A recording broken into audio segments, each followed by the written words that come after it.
Yo, and then I had no one to wrap my hands. He doesn't know how to wrap hands. Mayweather's aunt was wrapping my hands. What? Yeah, she was there. She's like, I never wrapped nobody's hands. She was a nurse. And sometimes I do like an ugly win. And ugly wins, right? And it's like, oh, it's messy. It was this, but I won. Yeah, gotcha. So she's like, listen, a win forget is a about win. the ugly win, all right? A ugly win is better than a beautiful loss.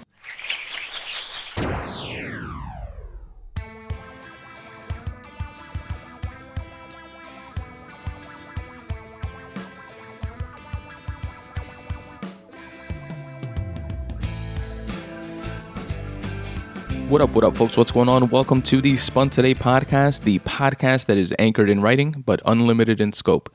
I'm your host, Tony Ortiz, and I appreciate you listening. This is episode 187 of the Spun Today Podcast, and in this episode, I got to sit down and chop it up with my longtime good friend, Jose De La Rosa. Jose is a Golden Gloves champion who has won both first and second place in separate Golden Gloves tournaments. He's a New York firefighter. Shout out to the FDNY, New York's Bravest, and he's a fitness aficionado. It was really dope that I got to see him after so many years and just speak about all these different facets of his life. I really enjoyed the conversation, and I know you guys will as well. I met Jose in junior high school, met him in 8th grade. That was back in, 1990s, 94, 95, 96, around there. We both went to junior high school 210. Shout out Elizabeth Blackwell, junior high school. And then we also both went to Richmond Hill High School after that. And we were always cool. I think initially we probably bonded around like both being Dominican. And something I always remembered from Jose from back then was his laugh. He has like this infectious laugh that, you know, the type of laugh that when somebody starts laughing, you start laughing, whether you think whatever they're laughing at is funny or not, just based on how their laugh sounds, because their laugh just makes you laugh. He has like one of those laughs. And something else I remember from back then, which I hope I'm not misremembering, but I forgot to ask him if he's still into this or not, but he used to draw like really well also. For some reason, I have like memories of him drawing like Homer and like Simpsons characters and stuff in class. And again, I could be misremembering, but I don't think I am. Either way, it's so dope, and we touched on this in the beginning of the episode as well, to be able to like reconnect with people that in another time you would maybe never even see again. But because of the advent of like social media and how connected we all are, it's kind of sort of like you keep a pulse on people that are like within your orbit, whether you speak to them every day or not, whether you go like years without seeing them.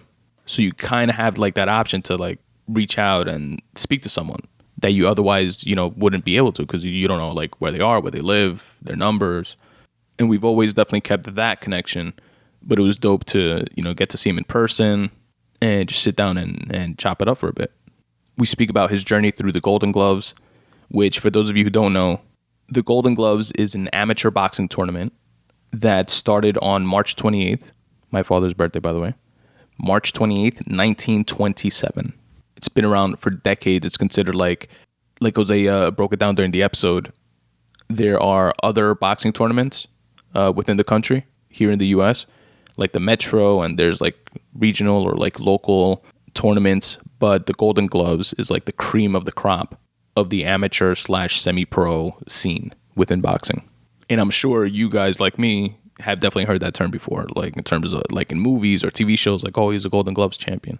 And each state has their own Golden Gloves tournament. But the New York, and this is according to some research that I found online on like Wikipedia, I believe, the New York Golden Gloves as well as the Chicago Golden Gloves were considered to be like the most elite of each. And I'm not sure if that's still the case or not, but because of that, it always like brew up this like rivalry between the two. Now, originally it was sponsored, and the idea itself for this amateur tournament was created by the New York Daily News, which for those of you outside of New York is a daily New York newspaper, in case you couldn't piece it together from the name, New York Daily News.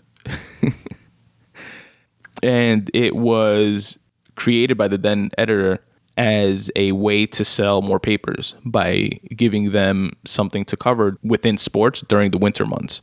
Because think about it, back then, 1927, like there was no, like TVs weren't ubiquitous. Were there even TVs? I guess there probably was. I don't even know when TVs came out. But they definitely weren't ubiquitous. They weren't in everybody's household, if they even did exist. Physical newspapers were your source for information, entertainment, sports, etc. The radio probably. But that's how it came about. And then different sponsors from, the different regions eventually got involved, like the Chicago Tribune in Chicago. And the tournament ran for decades and garnered so much attention. Like the championship takes place in Madison Square Garden. At least it did up to a certain point. Now it's at the Barclays Center, at least for here in New York. But it became like so big and so much like fanfare and attention that it became like too expensive for the Daily News itself to like sponsor, and no longer became feasible because, now people have TVs and physical paper sales is not as prevalent, and people get the information like from the internet and stuff like that. So somewhere along the line, the Golden Gloves of America, Inc. was formed, and now they run the show. So that's just a little background on the Golden Gloves. We spoke about Jose becoming a firefighter, obviously. Again, shout out to New York's Bravest. Thank you so much for your service. And he broke down a ton, like what their version of like basic training is like, and the academy, going through the academy, and how he balanced his fighting career with becoming a firefighter, because he was all in on boxing, as I imagine you have to be if you rise to that rank of becoming a champion. And he was working part-time as a doorman so that he has enough money to like pay his bills and stuff like that, but also has the freedom to focus his total attention on training and boxing. But at one point he did go with a friend of his and, fill out like the application and stuff like that for the FDNY. And he tells us about that story. And he wasn't even like waiting on it because, again, he was single-mindedly focused on boxing. But the letter eventually came and he had to make a transition and try to balance the two worlds.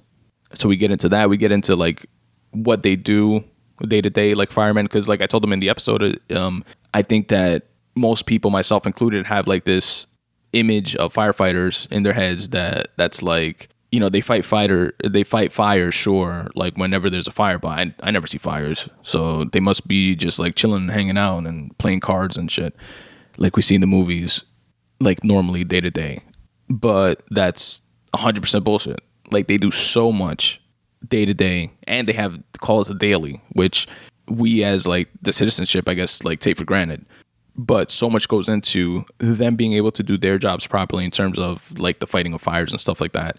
There's so much preparation that goes into them being able to do that, such as like building inspections, which are constant, fire hydrant inspections, which are also constant, which I didn't know fire hydrants could like freeze. They could like not have water. They have to like work on all that shit so that when they do go to a fire, they don't hook up to a fire hydrant that doesn't have water. You know what I mean?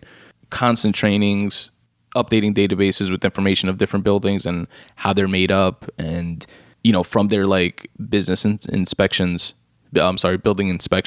they'll say, okay, this building at this address, input it into the system, it has 2 elevators, it's this square footage, they have a fire escape in the back, they have cell towers on the roof, so that impacts the weight capacity of the building, et cetera, et cetera. So let's say if there is a fire in said building and they're heading towards it, they'll put it into the database and they'll have like this blueprint and like breakdown of the full building at their disposal, which again only happens if they're doing their day-to-days correctly, you know what I mean, and putting in that work, that preparation work, which is kind of similar in a way to like training, right? As a boxer, like you are able to execute and do your job properly as a boxer based on how much effort and training you put in beforehand. So it's a pretty cool parallel that just jumped in my head. We also speak about a ton about fitness. Jose's like shredded ripped, and I call him the Dominican David Goggins, and he's told me that other folks have called him that as well, so it's definitely not an original thought. But fitness has been a huge part of his life and continues to be. And you can check out Jose's Instagram at Dr. Fists, spelled DOCTORFISTS, Dr. Fists.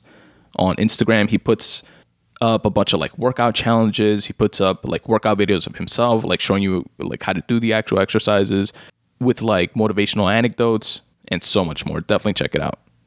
And during this episode, I feel like we could have spoken a lot more about boxing. We could have spoken a lot more about firefighting. We could have spoken a lot more about fitness. We're definitely going to sit down again in the future. And there were other things we touched on after we finished recording, which was just fascinating, like him managing a music artist for some time. So we're definitely going to sit down again in the future and have another conversation. But I just wanted to say again, Jose, thank you very much for doing this. And for the folks listening, stick around because it's truly a great episode. But before we get into it, here is a quick way that you can help support the Spun Today podcast if you so choose. You can support the Spun Today podcast by going to spuntoday.com/support. There, you'll find my merch section, where you can cop the iconic Podcasts vs. Anybody t-shirt in a wide variety of different colors and all different sizes. Also, if you're into cycling, you can cop the super soft, comfortable, minimalist design Spun Today Bike Club t-shirt. Also available in a bunch of different colors in all different sizes. There are a few other designs of different types of t-shirts. Definitely go there and check it out. spuntoday.com/support. It's the merch section, where you can also get a dope coffee mug. I have coffee mugs with the brand new redesigned Spun Today logo on one side and the tagline that I end every show with on the other, which is start taking steps in the general direction of your dreams. The mug is available in both black and white, because we don't discriminate here at the Spun Today podcast. Again, go to spuntoday.com/support and check out the merch section. What's up, Spun Today listeners? Today we have an absolute treat on the show. I'm happy to say, Mr. Jose De La Rosa, longtime friend of mine. Many years. We were just reminiscing a bit before hitting record. I've known him since junior high, 8th grade, Mr. Setron's class. Shout out to 804. We're going to get into a lot during this episode, hopefully. But first and foremost, I just want to say thank you very much, Jose, for doing this. I really appreciate it. And it's awesome to have you, man. Oh, man, thank you. Thank you for having me. Shoot. All right, man. So I'm sure I'm going to speak about this in the intro before we get into the episode, but Jose is a firefighter. He's like the Dominican David Goggins, I call him. He's like super into fitness. He was a Golden Gloves boxer, and we're going to get into all of that. But first, I want to touch on what happened after high school, because we met in junior high, 804. Shout out to 210. And then we both went to Richmond Hill High School. We were just like even talking and reminiscing about like 9/11 happened while we were juniors in high school. We kind of like, you know, everybody like loses touch after high school, after 2002 when we graduated. People, you know, go off and, you know, life gets in the way. You know what I mean? People go to college, people start jobs, people start families, and, you know, people drift apart. But thankfully, because of things like social media, you're able to like sort of kind of keep in touch with people and reconnect and stuff like that. And that's the case with us. But I have no idea what happened to you after high school.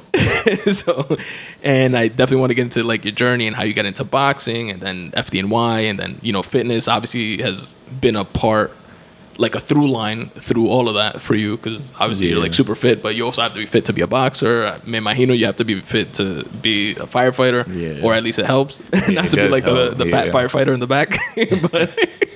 but yeah, man. How was life after high school? So I remember after high school was good, but I was also working a lot during high school. And then after high school, it was just work. Like, what did you do during high school? Like, so I was working, like, let's say on Fridays, I would go and work at Roosevelt on the Bay, where I think Roosevelt on the Bay will get all the teenagers or high schoolers to go in there and get hours in. Especially from the area. Like, for folks that don't know, that are listening to Roosevelt on the Bay, is like a catering, like a famous catering, like, hall place, like, here in Queens. So I remember, like, on Fridays, I started liking cars, right? I started love, like, imports. So on Fridays, I would, right after school, I'll go to Roosevelt on the Bay. At that time, it wasn't like hourly rate. It was like, yo, you work and it's $50 a party, no matter how many hours you worked. So I'll work like 5 p.m. on a Friday till like 3 in the morning, and then wake up around 9 a.m. to be at work on Saturday. I think it was 11 a.m. you had to be at work on Saturday, and then you do a double, and you wouldn't get out to 3 in the morning on Saturday. and then you wake up on Sunday again to work another double, and you wouldn't get out till like usually the parties end like earlier because you'll be out around 1 because they knew it was Monday, and then on Monday you go back to school. Bro, I had a very similar experience, but not at Russo's, obviously. I know Steven worked at Russo's for some time too. I worked at a restaurant, like doing the same shit basically, like busboy, waiter. Eventually, by the time I left, like they were letting me like bartend because here in New York you can serve drinks at 18. You don't have to be 21. Yeah. But when it was like a small restaurant bar, like a mom and pop like spot. So. Yeah, when I was like 16, 17, like I had a little peach fuzz. I looked a little older, so they would let me like bartend and shit. Yeah, let them do it. But it was like the same thing after school. Go home, shower, change, put on the white shirt, black pants, go to work. And I would get out like late, 1, 2 in the morning. The next day, do a double. On Sunday, same thing. Yeah. And sometimes I would pick up like a Monday shift, like after work. So I was like on that same grind. So I get exactly what you mean, man. Yeah, man. And all I would do would be save my money to try to get a car. So once I graduated high school, got my first car. That was my first car. What'd you get? I got an Acura Integra. Me too. Dude. Bro. That was my fucking favorite. I can't believe you were into that too. Yeah, yeah. That was around like when the Fast and the Furious movies started coming out. It made me want to buy every like auto part that was out there. Like I want the intake, I want the headers, I want the exhaust, I want the turbo. Get the computer with the chip. Bro. I wasted so much money. I blew everything I ever had. Like on I had a 96 LS. Dude, yeah, I had a 93, so you outdid me. Bro, but nah, I fucking wrapped it around the telephone pole once with me and my mom in the car. Oh my goodness. Fucking the scariest shit. It was on Bushwick by like where that car wash and cemetery is. Yeah, up there on Bushwick.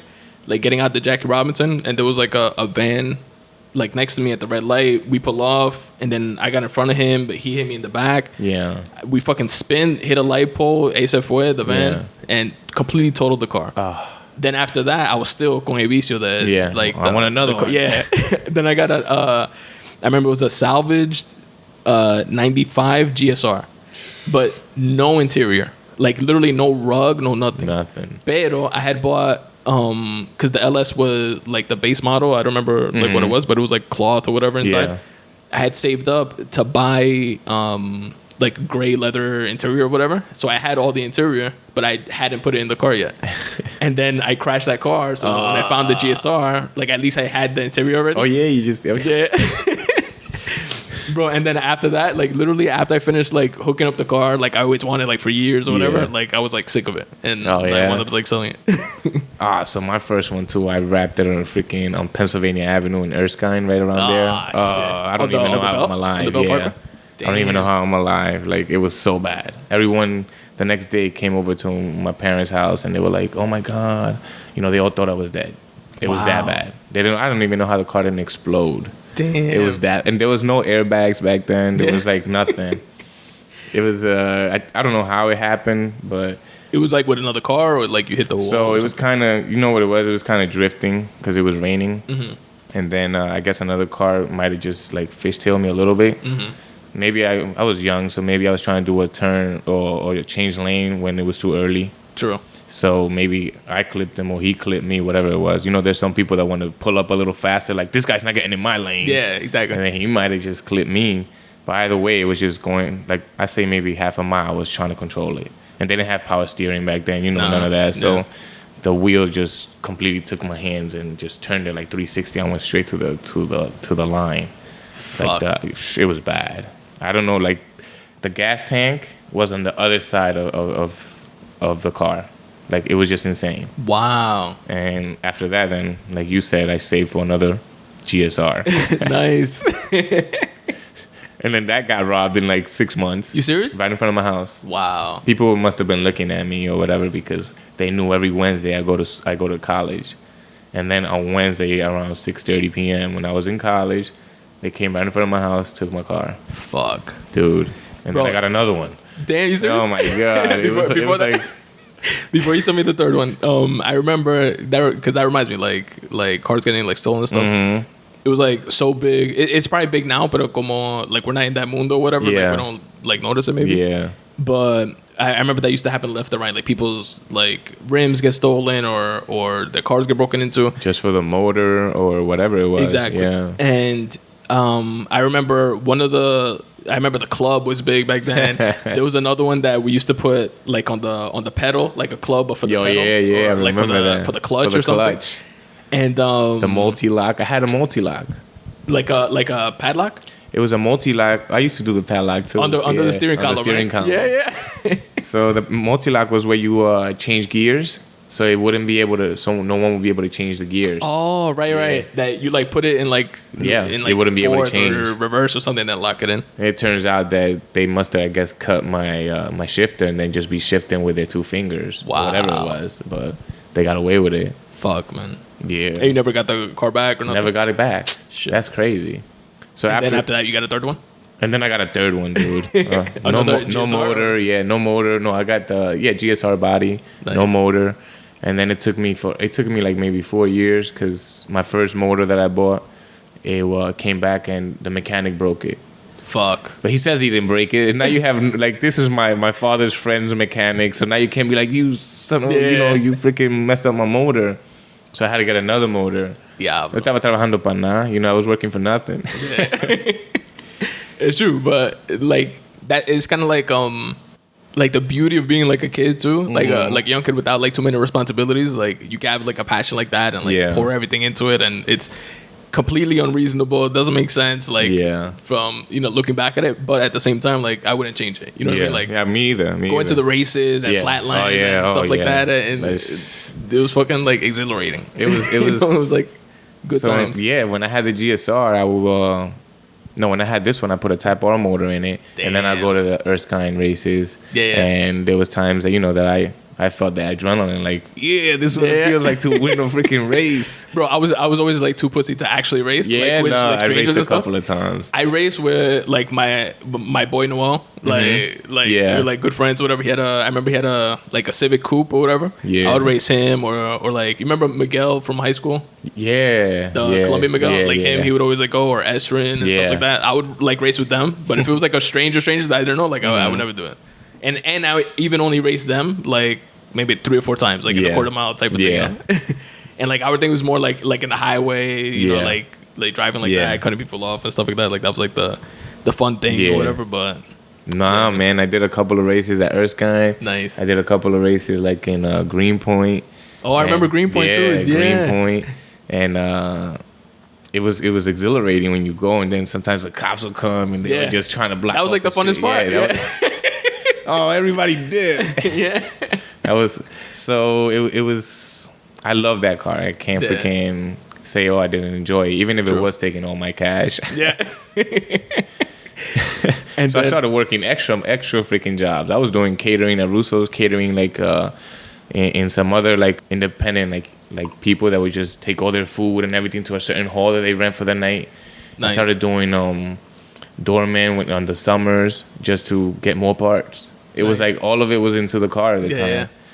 And then like 2004, it was like I calmed down. It was like I calmed down. I was also going to school, like in college, all these times too. Where'd you go to school? City Tech. Nice. I went to City Tech, and so I was doing full-time college, and then like 4 or 5 jobs at a time. This is why I lost my hair. I started losing my hair. I started losing my hair like at 19, 20. It was crazy. I started losing it young too. Yeah, I'm still like fighting you still have. Let me get some. Shoot. Remember, you used to have like that thick. You used to have braids even in high school. I had braids, everything. But you had like that thick, like John Stamos hair, like Uncle Jesse. Word. Oh man. And then after like a certain time in college, I didn't want to do it anymore. It was funny because I left 3 credits short. Damn. And it's funny, I was doing programming. We were talking earlier, I was doing programming. Then I left it with 3 credit shorts, and I just became a doorman. So I became a doorman from like 2005 till 2013. And during that time, like I guess like before then you were doing college, but you were also like you had the hobby with the cars and like stuff like that. During that time, were you into like anything else, or you were just like during that time? fuck Of course, school? fitness, man. You know, I will always do my calisthenics, and even though drinking and everything, I still be into the calisthenics and all that. And at 24 years old, I started really, really wanting to do something that I can show my competitiveness as, in my fitness. And that's when I started boxing at 24. Nice. Yeah, Okay. I started boxing a little here and there, like just to learn it. And from there, like now I was doing doorman, boxing, still working here and there. I was doing catering halls here and there. Besides like all these things that are going on, I was trying to have fun. True. Just trying to have fun. And when you got into, just to go back to like the fitness part, was that was just something that, like, do you remember like why you got into fitness, or like was it like, okay, so tell me about Yeah, that. I did. So I could pull. Yeah, of course. So I remember it all started like in DR, dude. When I was like 5 years old in DR, I was like babied. And my uncles. Like DR when you went for vacation, or you lived there? No, for I some lived. time? I was born in DR. You serious? Yeah, I was born in I didn't DR. know I wasn't that. even born here. And Cheers. my Shout out mom was Buffalo there. Cheers. Yeah, salud. She'll baby me like at everybody. So my uncles, they'll bully me, push me around, make fun of me. Yeah. So I was Try to like toughen you up. I was like a crybaby then. She always babied me. And I remember it got to a certain point that you know how when you get really angry, you cry, but you're really angry. It's like it makes you cry. It's like angry tears. Yeah. And I remember saying like, And it's just like an outpouring of emotion. Like, oh. yeah. And then I was like, I'm gonna be one of the strongest kids ever. No one's gonna bully me. Nice. It started going off. And I remember like in DR, the way you make like weights or like a barbell. Like cinder blocks and shit. Yeah, so it wasn't. So it was like a PCP pipe, like a tube, and then you put like paint cans and you fill it up with cement. Damn. That's what it was. And so I was like 5-6 years old. I started like benching these things. I'll bench it like one time, or sometimes no one's around. It was just me. Yeah. Just trying my hardest, whatever. Like I'll get angry when I push it too. And that's how basically, I told myself at that age, like, I'm tired of being bullied around or whatever. And Nice. I still cry though whenever they pick on me, but I get so angry, Yeah. But it was like a good like self-motivator at the same time. Yeah, it was. And from there, it was like I would do, I always do calisthenics. I always do all these things just to not get bullied, to be strong.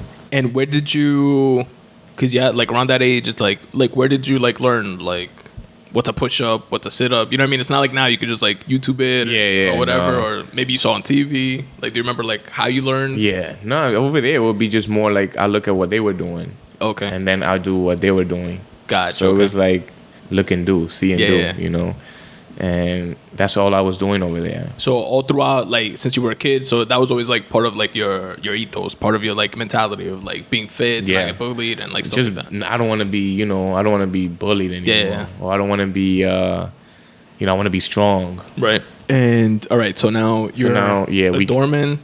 So when I came to New York, then it was like 91. In 91, it was I started watching like movies. It was 8 years old. All these movies that were out, they were all about, especially at that time, it was all about fighting. It was all about Bruce Lee. It was all about Van Damme. Yeah. All these things. Bloodsport. And like Bloodsport. The Kumite. I know there was this movie, The Last Dragon, with Bruce Leroy. Yeah, I remember that. Yes. Leroy. Oh my goodness. They had Chuck Norris used to be doing all these like crazy shooting and fighting movies. It was all that made me feel like, oh yeah, I want to do these things. I want to do these things. And I would cry like I'm telling my mom, oh, put me in karate, put me in this. I think at 10 years old, while the Boys and Girls Club was still just a boys club, they had like taekwondo. And I cried my eyes out, put me, because my little brother David, he was in this. I was like, please put me in, please put me in. Still crying, but I wanted to do it, you know. And they put me in, but I never took the test. I think you had to pay for the test or whatever. Oh, okay. So I was a white belt forever. Damn. But after that, it was like, it just kept going. Like, I just wanted to be more fit. I wanted to do... Gotcha. So it was always like a part of your mentality. Yeah, it was always just there. Damn, that's dope. Looking back, you gotta like thank your uncles in a way for being being dicks and like bullying you. Yeah. So now, like moving forward to your, so you left college 2003ish, or no, not 2003, 2002ish. 2002ish. Okay. And then you doing the doorman thing, but you're still like staying fit, exercising, stuff like that. And how'd you transition from that to like boxing? Like, what was your first like? Yeah. So even before I left high school, like I wanted to be in the basketball team. I think I was in JV basketball in high school for a little bit, you know. I remember Mr. Cody. He was like the JV basketball coach. Not to cut you off. That was something that I always regretted. Like I always wanted to like try out. Like I loved playing basketball, like at gym or like after school and stuff, and like pick up games like in the street, like whatever. Yeah. But I was always like too scared to like try out for the team. You know what I mean? And that's something that I always regret. Like looking back, I'm like, fuck, why didn't I just, you know what I mean? Like I knew, like you, Louis, Dominican Louis, Dominican Louis, and a few other Adam, like a few other people that were on the team. Was in it, Tyrone. Yeah, I remember. I still remember I remember when he signed my yearbook, he was like, remember me when I'm in the NBA, whatever. He put his jersey number. That's funny.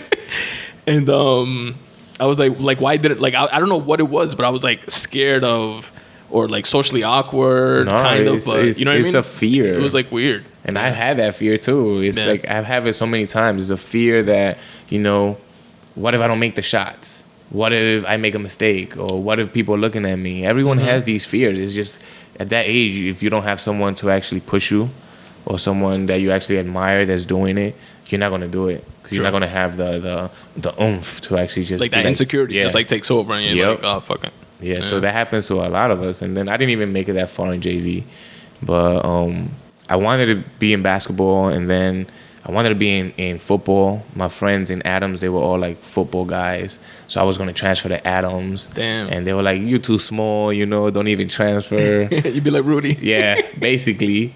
Remember how little I was in high school, dude? I was tiny. They were like, don't even transfer. And basketball, I was very little too. It was funny because I always go and work out with the guys they became like real good friends through my other brothers. They're called the Bustamantes. They would be like into basketball, into football. You know, they were football players in Adams and in college. Nice. And I always go work out with them and play football with them, like on, you know how you always have football in Thanksgiving? Yeah, so everyone always goes and plays, or whenever it snowed, everyone went and played. True. So I wanted to be football, something.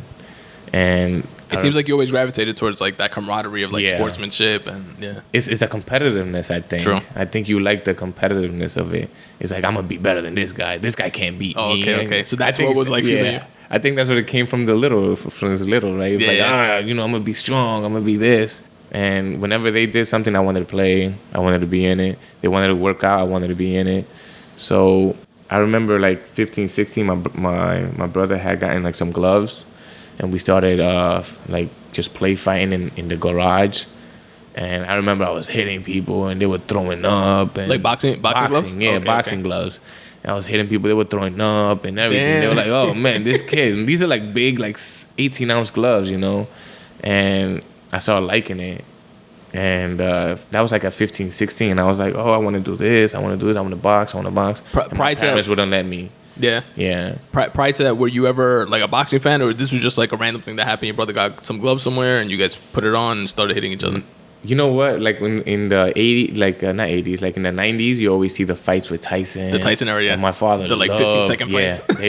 He loved watching like boxing fights, and I'll sit there watching Julio Cesar Chavez, Camacho, Prince Nassim. Damn. So it was probably in the back of my head. It was just, it never came forward until that point. Got you. And then he bought those he brought those boxing gloves in, and I was like, yeah, I want to do this. Damn. And was your brother like into boxing, like, or it's just something not that really, just randomly? Yeah. Okay. Who knows if maybe he was, right? But I never got into that conversation with him. Were you into boxing? Got you.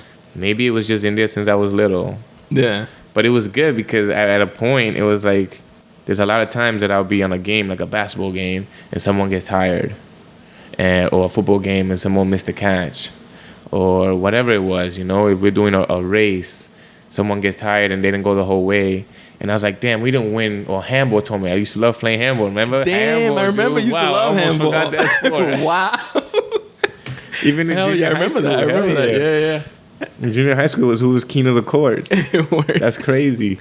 And it was like, oh man, my partner messed up. So we lost. Gotcha. You get me? So in boxing, it's not your partner messed up. It's not your partner got tired. It's not, oh, this guy didn't do this correct. It's all you. So you can't really blame someone else.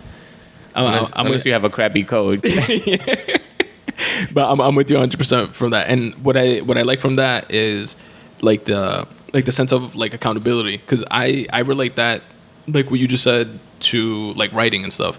Like if I write a story that somebody reads and like they don't like or whatever, like I only have myself to blame. You know what I mean? Like if I'm working on like any piece that I'm a short story, a book or whatever, like I see that as like me versus me, and like me trying to get better like with each and every occurrence. Like I know I'm not the first fucking story that I write, I'm not gonna be fucking, you know, Shakespeare, Edgar Allan Poe or whoever, you know. But the goal is to like improve and keep at it and keep doing it, and then at the end I want to, you know, be like a quote unquote great. But at the same time, that validation to me doesn't have to come like from the outside, although it would be fucking great. But as long as I'm like, I gave this shit my all, I know where I started, I know where I ended, and where I ended is way better than where I started. Like that's the goal. Like I want to have that like when I look back. So like I definitely like agree with you and get what you mean by, you know, it's like you versus you, and you know, you only have yourself that you can blame, like if you like fuck up or whatever. So that's dope, because I think that's how everything is in life. Even against you, like even if you do become great, you're gonna be like, well, now what? You're gonna put another level where you're like, I gotta be better. That's the thing. Like a lot of people don't see that. It's like even if you become the greatest ever, now what? Yeah.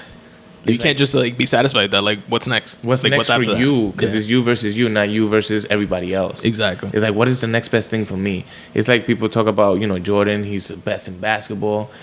He's like, all right, now that I'm the best in basketball in this, I really think he went to baseball because he was like, yo, can I try to do this? Can I do this? And then he's golfing. Yeah. And he's like, yo, so what else? Like, you know, it's always just you versus you. Yeah. And if you could see that, you know, or if everybody could see that, they'll just push to be the best at everything that they try. True. So it was. So now you're wearing the gloves in the garage. You're punching people, making them throw up. You want to do boxing, but your parents don't want you to. Yeah. So I want to box. And like, how old are you roughly around this time? So I'd say around 16, 17. Okay. I can only imagine if I would have started at 16, 17. Yeah. So I remember I would have thought my father would be happy because he loved boxing. Mm-hmm. Every fight he watched. Friday night fights, all these, he would just sit on the couch watching fights. Damn. So I thought he would have been happy or whatever. Like, yo, hell yeah, let's do it. And then my mom he wasn't that happy about it. Oh, Dominicans aren't good at fighting. Oh, what Dominican have you seen that's good at boxing? So it's like, oh, you know, I pushed it to the side, but I kept working out or whatever. Right. But I remember around 23, around there, it was like 2006. I was working as a doorman, and then there was a gym, right? So it's right on the corner on 32nd and Madison. It was Mendez Boxing. Rest his soul, you know, he passed away last year. Damn. He had a gym there. It was like a little hole in the wall. But after work, I remember I went to his gym. I signed up. Like Mickey's gym? Yeah, basically. Yeah, it was just like that. Second floor. It was like a ring on the floor and some bags, and it was just a hole in the wall. And I went. And when he signed up, he's like, "What are you looking to do?" And the thing. And I remember saying, "I want to be a pro fighter," and I was like, "That was my thing. I wanted to be a pro fighter." And little by little, I started. Every day, headed to the city, in the train. And that's how I started, like, loving boxing. It's just a repetitive thing every day. And I wanted to be a pro fighter. Do you remember your like, first, like, after you signed up that first day, like, did you work out, like, that same day? Or the next day you went in, or? I worked out the same day. Nice. Yeah. You know, they're like, oh, right, let's see what you got. They put me in the ring, and they just... Same way, like now that I'm coaching, I tell everybody to do the same thing. How I learn. It's the best thing, right? And it would just go around the ring, throwing the jab. Okay. Not like sparring or anything. You're just by yourself, like going around like footwork. Learning how to throw the punches. Nice. And you do that for like 12 minutes, just the jab. Your arm is dead by the time you're done. You me imagino. Yeah. And then it was jab, right hand, and then after that, like, all right, you're good. And do they, like as you go, do you like, oh no, wait, you threw the jab too high, throw it straight, or keep it tight, of like, course, and you yeah. they like tweak fixing it up, which is like, it's dope. That's it's awesome. like when you're writing, oh no, this word doesn't fit here. Yeah. Oh, I gotta put this word instead. Right. It had me since I was nervous as hell, by the way, because you know I'm in the gym, boxing, like there's like other people around boxing, like who's this new guy or whatever. And I was nervous as hell, like, oh man, I look like a fool over here doing this thing over and over. But you just gotta like I said before, like you gotta push through it. Yeah, that's awesome, man. Because like many people, they'll like go through that, even if they get to that point. Like after that first experience, they'll be like, "Ooh, fuck that! All right, I did it. That's what I wanted. Yeah, I'm good. I'm not gonna do it anymore." I remember coming every day, and then like on Cinco de Mayo, he will have like a party. Everybody's drinking, eating tacos, and then they do sparring. This was my first sparring session ever with a guy named Dan. He was like a Wall Street guy. He was basically like a Wall Street gym, like you know the white collar. He was like one of those types. Probably a douchebag. No, I mean like the whole gym was the whole gym. No, Dan was cool, man. Dan was very cool. My bad, Dan. My bad. No, the whole gym was more. That's what made him money, especially in Manhattan. You know, 32nd Madison is like a block away from the Empire State. So the white collar were the ones that gave him the money to actually, you know, to be able to run the gym. Yeah.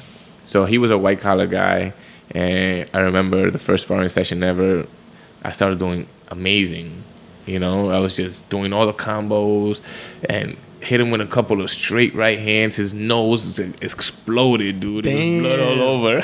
And is it like headgear and everything at this time? Headgear. Or no? Okay. Headgear. It's always headgear, especially, and then use 16-ounce gloves for sparring. You're not looking to like hurt someone. The higher the ounce of the gloves, like the harder it hits, or the less? The softer. Oh, okay. So you got more padding. Gotcha. For the 16 ounce, is like more padding. They got 18 ounce, which is even more padding. When you fight normal, it's like what, 14, So 12? when you fight amateurs, is 10s. Oh shit. And if you're over 152 pounds, then it's 12s. Damn. Okay. Yeah. So, and then usually they have a lot of the weight in the front. So the way the gloves is like the front of the glove, it has more of the weight, and the back because it has more padding in the front. Gotcha. And then so you busted his nose and then busted his nose. It was blood everywhere on the gloves. They cleaned him up, and we did like another 2 rounds. Wow. And it was great. And then from there, they were like, "Oh, this kid has something." Yo, they were like, this and like kid. at that point, how long were you doing it, and how long was Dan doing it? So Dan, I think, was doing it a little longer than me. It's just he was more like a robot. You know, it's harder for some people to pick if you don't feel comfortable. Mm-hmm. Like there's a times that you see it as a mechanism. Like, you know, you do this. He's like a robot. Like you try and do it, and then sometimes you're more like you flow with it. You're flow more fluid. with it. Yeah, you're better with it, and I don't know why, but maybe because I was always a little more athletic or whatever. I just flew. Like my flow was good with it. That's awesome. And you know what I just thought of, like what I compare that to, and we were talking about like Rogan's podcast before this and stuff like that. The way that, which made me want to, and I still think about it. They do like jiu-jitsu and stuff. Yeah. In the future, the way like Eddie Bravo. Yeah. And Rogan, they speak about jiu-jitsu as like it's like a science, but there's like an art to it also. Yeah, of course. And there's some that are just like very scientific about it, and like 1 2 1 2 1 2 1 2, and there's some that take it like an art, and they could be like 1 5 3 2. You know what I mean? And like flow with the shit, and that's and, like, how it those is. are like the best ones. That's how it is. I got you. That's why I admire like Mayweather so much, because he's art. It's not the way he fights; it's art. It's like how he can be so close to an opponent and the opponent can't hit him. Yeah. How he does a sidestep and now the other guy goes flying somewhere else. It's an art. He's like 100% the best defensive boxer ever, right? Would you say he's also like the best boxer ever, or is that like not fair to say because like different weight classes, different eras, different? I would think he has the best IQ of the game. Me personally, Gotcha. Like, he knows where he can be, how close he can be, where to sidestep, you know, how to dodge, how to counter punch. He just knows the game so well. It's insane. Like you put him against heavier fighters, you put him against harder punchers, and he's gonna figure out a way how to do it, how to beat you, and that's all on like the IQ of the game. For me is like number one. For me, is number one. That's like, to me, I like boxing, but I'm not like, I don't know obviously as much about it as like you, or like I'm just like a very casual fan, but Yeah. I'm more of a casual fan of like MMA and stuff. And I see like Dominic Cruz in MMA, like Yeah. that, like his fight IQ is like through the roof. Like, he knows everything, but he has limitations in terms of like he's always getting hurt and like stuff like that. He has like physical limitations, but his fight IQ is like through the roof. So you see that physical limitation, I'm gonna have to like say it right there, because I read Bruce Lee books. I have Bruce Lee books, right? Nice. And he said it is the fighter that has to know how to heal himself, what he has physical limitations in, and how to fix that. It's everything on the fighter. So it's like you see Mayweather again, right? Never drinks. Why? Sure. Because he knows that this is his this is what he does. This is his moneymaker. This is his career. So he never drinks. Even if he's at a club, he's with a water bottle. He works out certain things that he's missing on, right? So if he knows this guy is a boxer, he's going to try to bully him. If he knows this guy is a fighter, he's going to go around him. He's going to, like dance around him, the way that people say. Tire him out and stuff. Yeah. And it's the job of the fighter to know where his body's limitations are and fix that. Damn. So if you're injured as well, you should be able to know how to heal yourself the best way. And probably try to like prevent getting injured in the first place and like work around that. Exactly. Damn. That's a dope way to look at it. It's dope, right? Bruce Lee's the man. Shout out Bruce Lee. So then, all right, let's go back to your first sparring session. You were Dan, you break his nose. Yeah. And you like fall even more in love with it at that point. Oh yeah. And like everybody around you, the coach or whatever, you feel like when you have some a rooster and they win, you're like yeah. So now I'm all their rooster now. Like I'm their rooster. Este mi gallo. Yeah. Rooster. That's a Mad Dominican reference right there. And awesome. it fills you up with more energy inside to go even harder. And I remember he got another gym after that. It was like on 26 and Broadway, bigger and everything. So he had one huge ring in the middle. And then when it was time to spar, everyone just stops working out. Oh, damn. And everybody watches. Look. Nice. That is nerve-wracking. You imagine? Even if it's just a sparring session, you're like, oh my God, everybody's going to look at me. I'm going to get beat up or whatever. Luckily, the bathroom's always right there. You always had to take a good crap. Yeah. I was nervous as hell, man. Oh, man. And then I started doing good there, too. Nice. And the only thing I didn't like about Mendes was that he knew the game of boxing, like the politics of it. So in amateur boxing, is if you have 10 fights or under, you're considered a novice fighter. Okay. No matter how many rounds you spar. And then if you have 10 and up, then you have you're considered open.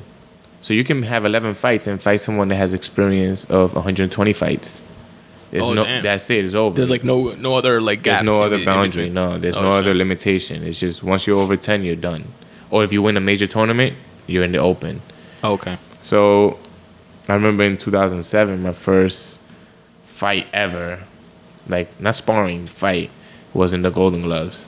Damn. And it was and real quick, because I don't know this, is there, so I guess like the Golden Gloves is not considered like pro, right? No, it's like semi-pro almost. Okay. It's amateur. But is there like other like leagues or something aside from the Golden Gloves? Yeah, they have like the Metros, they have regular shows. Like a regular show can be just a regular gym throwing a show, and it's still sanctioned, so it's considered an amateur fight. Gotcha, okay. But if it's not sanctioned, like by USA Boxing Metro, and they gotta have like EMS there in case someone gets hurt. They gotta have judges, refs, everything. Right, and that's what it means to be sanctioned, right? Mm-hmm. Like, okay, like you have all those like people in place. Like you have to have judges. You have to have. It's like a regular show, yeah. Like regulated in like some way. But Golden Gloves is like the cream of the crop of that. Right? Golden Gloves is like the best tournament in New York. Gotcha. And then once you win, if you win, then you represent New York against all the other 50 states. And it's Golden Gloves is like each state has their own Golden Gloves? Each state has their own Golden Gloves. Gloves. Okay. And then the cream of the crop, one fighter from every weight division represents that state in the national Golden Gloves. Gotcha. Okay. So I remember when I get to the 2013, I'll say that story. But all right. So going back to my first Golden Glove fight. Yeah, my first Golden Glove fight was, I think, in Long Island. It was just 1-2. The only one that threw 1-2s. Just 1-2. It was my first fight ever, and I won. And you get filled with like this. How did you win? It was decision. It's hard to knock out. You mean mine? Because like I said, like, you know, they has more padding in the front. So they're trying to protect the fighters, since, you know, we're kind of nuts, especially the first 10 fights, you're really just in there like adrenaline. Whoever has the most balls. Yeah. Whoever worked out the hardest. Because if you don't work out hard, then you're going to get tired. True. So it's like, you know, a lo loco. Everyone's going. How many rounds is Golden Gloves? So if you're novice, under 10 fights, it's 3 2-minute rounds. Okay. And then at the time, if you were open, it was 4 2-minute rounds. Gotcha. That's it later changed to 3 3-minute rounds. Okay. So it became even tougher. Gotcha. Because 4 2-minute rounds, 8 minutes, and then it became 9 minutes. So it was even crazier. Damn. And I remember after that fight, I was like, yeah. I went to the gym the next day, started training. When you win, you in the gym the next day. It motivates you even more. Yeah, it motivates you. When you win, you in the gym next day. Automatic. Awesome. Or you go for a run and then the gym the next day. Yeah. It's crazy. It went all the way, I went all the way to the semifinals in 2007. And how many fights is that to get to the semifinals? so I think it was 5 fights. The way it is, everyone cancels each other out. So I think it was there's always a total of 100 plus boxers in each weight class. Damn. And I think the Golden Gloves has like 2,000. At that time, it was like 2,000 fighters in the tournament. So different weight classes, but you know. Yeah. All right, so we just paused it. Yeah. So, just to let y'all know, in case we don't continue in the straight line exactly. But going back to Golden Gloves semifinals, there's like 2,000 people in total, a bunch of different people for individual weight classes. You won 5 straight, so 5 straight. How? Oh, and I got to tell you a story about Lewis, the twins. Okay. Because I remember I bumped into him randomly in I remember a Chase ATM, the one that's on I think like 115 in Jamaica or something like that. Yeah. Okay. Back when we were talking before, when I used to do real estate full time, I used to like work right around there, and I bumped into him randomly, and he told me of like a fight that you were having or something like that. Yeah. And was this 2015? It was back then sometime. Yeah. Okay. I don't remember exactly when. But I was pro at the time. I don't remember exactly when. Yeah. But I remember him telling me, and I was like, "Oh shit, that would be so dope to like go to whatever." And you should have came. Yo, bro. Like he even like sent me I think he texted me or like DM me or something like the information and stuff like that. And I like never like for the tickets and like stuff like that. And I forgot what happened, but I wound up like not going. Yeah. But I just remember that. Yeah. That would have been dope. Yeah. Hell yeah. I think that was probably Cyclone Stadium in 2015. Maybe. That would have been dope. But yeah, so you won 5 in a row. How consecutive? Like after your first fight, like when is the second one? Like a week later, a month later? No, so the tournament runs from like January 25th around there, all the way to April. Oh shit! So it's kind of annoying that you the whole time. This is how I think I became so disciplined with my weight, with what I eat, with how I train, because through the whole time you have to be like, yo, they can call me next week. Or they can call so you never know for sure. You never know. They just send you a letter. At the time, it was a letter. Now, of course, it's updated. So like it's email probably. So you're waiting for a letter in your mailbox. The younger kids listening are probably like, a letter? What do you mean, like a letter? ABC? Like what? What's a Yo, is it a mailman? What? So there's something called the postal service. They deliver physical mail to you, and. So you always had to eat me. I always ate on point. I always worked out every day. You will be in the gym and you'll be running. Running to me is not even considered like a workout. That's like a pre-workout. It's just you got to do it. You got to do it to maintain the stamina. You got to do it to maintain the weight off. So every time I just be running. To me, if I run 15 minutes, I'm like good for a month. Bye. I'm done. Yeah. Yeah, I did my exercise for the year. I'll see you in 2022. So it was like you win once and then you keep training, and every time you're like, oh, next week might be the week, next week, and then you're always reading the newspaper to see who won. So now you're like, oh, my chances are to fight these guys. Damn, you get okay. me? It always breaks it down who So won. you keep like your possible opponents in possible mind opponents. That's another thing. You never know who you're fighting. Damn. So you're like, if it's like a pro fight, you know, you have like, let's say 2 months or whatever they train. You know this guy's a brawler. So you're going to try to, you know, oh, look at this video. He just likes to do this. So I'm going to box him. You try to break down the tape and see where his weaknesses are. I'm going to throw uppercut every time he does this or every time he does that. This is like you have no idea who you're fighting. Damn. You might be fighting a boxer. You might be fighting a brawler. You might be fighting someone who boxes and brawls. You have no idea. Damn. It's whoever wins. That's like, in a sense, it's like harder from a like a preparation standpoint, right? Because it's just and like completely random. I think that's dope. Yeah. Like, it's like that. You may know for you that you're like fueled by that like competitiveness or whatever. Yeah. It's like you want something like that because it's like even more competition. Just and the you fact that it's learn. random. Yeah, you learn. So they want you to experience the tall guy, the lefty, the hard hitter, the boxer, the brawler. You get to experience all that. Like I don't understand why now in the amateurs everyone's like, oh no, this fight might be hard. I don't want to take it. Like why? Damn. Like it happens a lot of times. Like oh, this guy has mad experience. I don't want to fight him. It's like amateur. Your record really never counts. True. Like if you look at my book, you might be like, damn son, why you still fighting? Like this is the time to learn though, right? This is the time to go through like random. This like, is your learning shit. experience.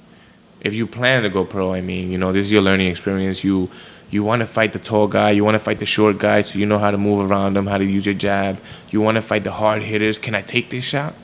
You want to fight the ones that would just completely dominate you on an experience, because then you learn. True. You learn, and it's crazy. Imagine you want to learn that stuff early on, as opposed to learning it after you become a pro. Yes. And like, you know what I mean? Like, because now, let's say you fight a lefty when you're pro that you never fought a lefty. You're screwed. Right. You're gonna get destroyed. Right. Yeah. It's people right now, like in the amateurs, are afraid to fight certain fighters. Yeah. Like if this is gonna count on They're like trying to be like too strategic. And Yeah. it's like biting them in the ass. Yeah, it's like, gonna bite them in the ass later on. Damn, that's crazy. Mm-hmm. So then you have so you win your 5 fights in a row. Yeah, I felt crazy. It was dope.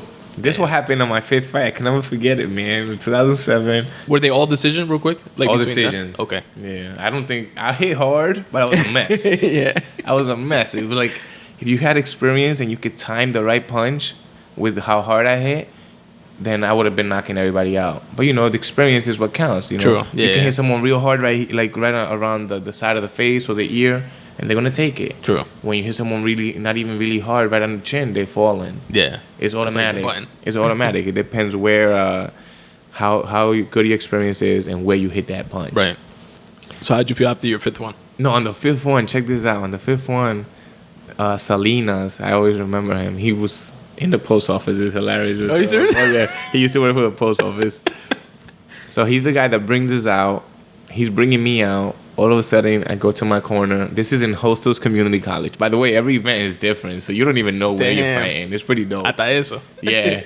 So we're in Hostels Community College in the Bronx, and you know, there's more people there. So if you're under 10 fights, that gets you nervous. And True. you're in the semifinals, so you know you're fighting someone that's good. Yeah. It's like, you know, the higher you go, the harder the opponent is. Yeah.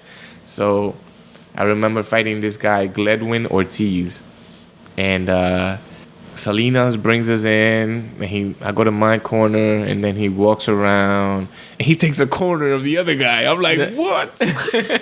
You know, it's political right there because he's like a main guy in the tournament. Oh, so shit. if it's a close fight or whatever, then it might go his way. You know, politics is everywhere. Yeah, sure. Dude, That sucks. I destroyed this guy. Peeps, what's goody, Glenn, if you ever hear this, because, we mad cool. Like, you know, in the boxing community, you kind of know all the fighters. Right.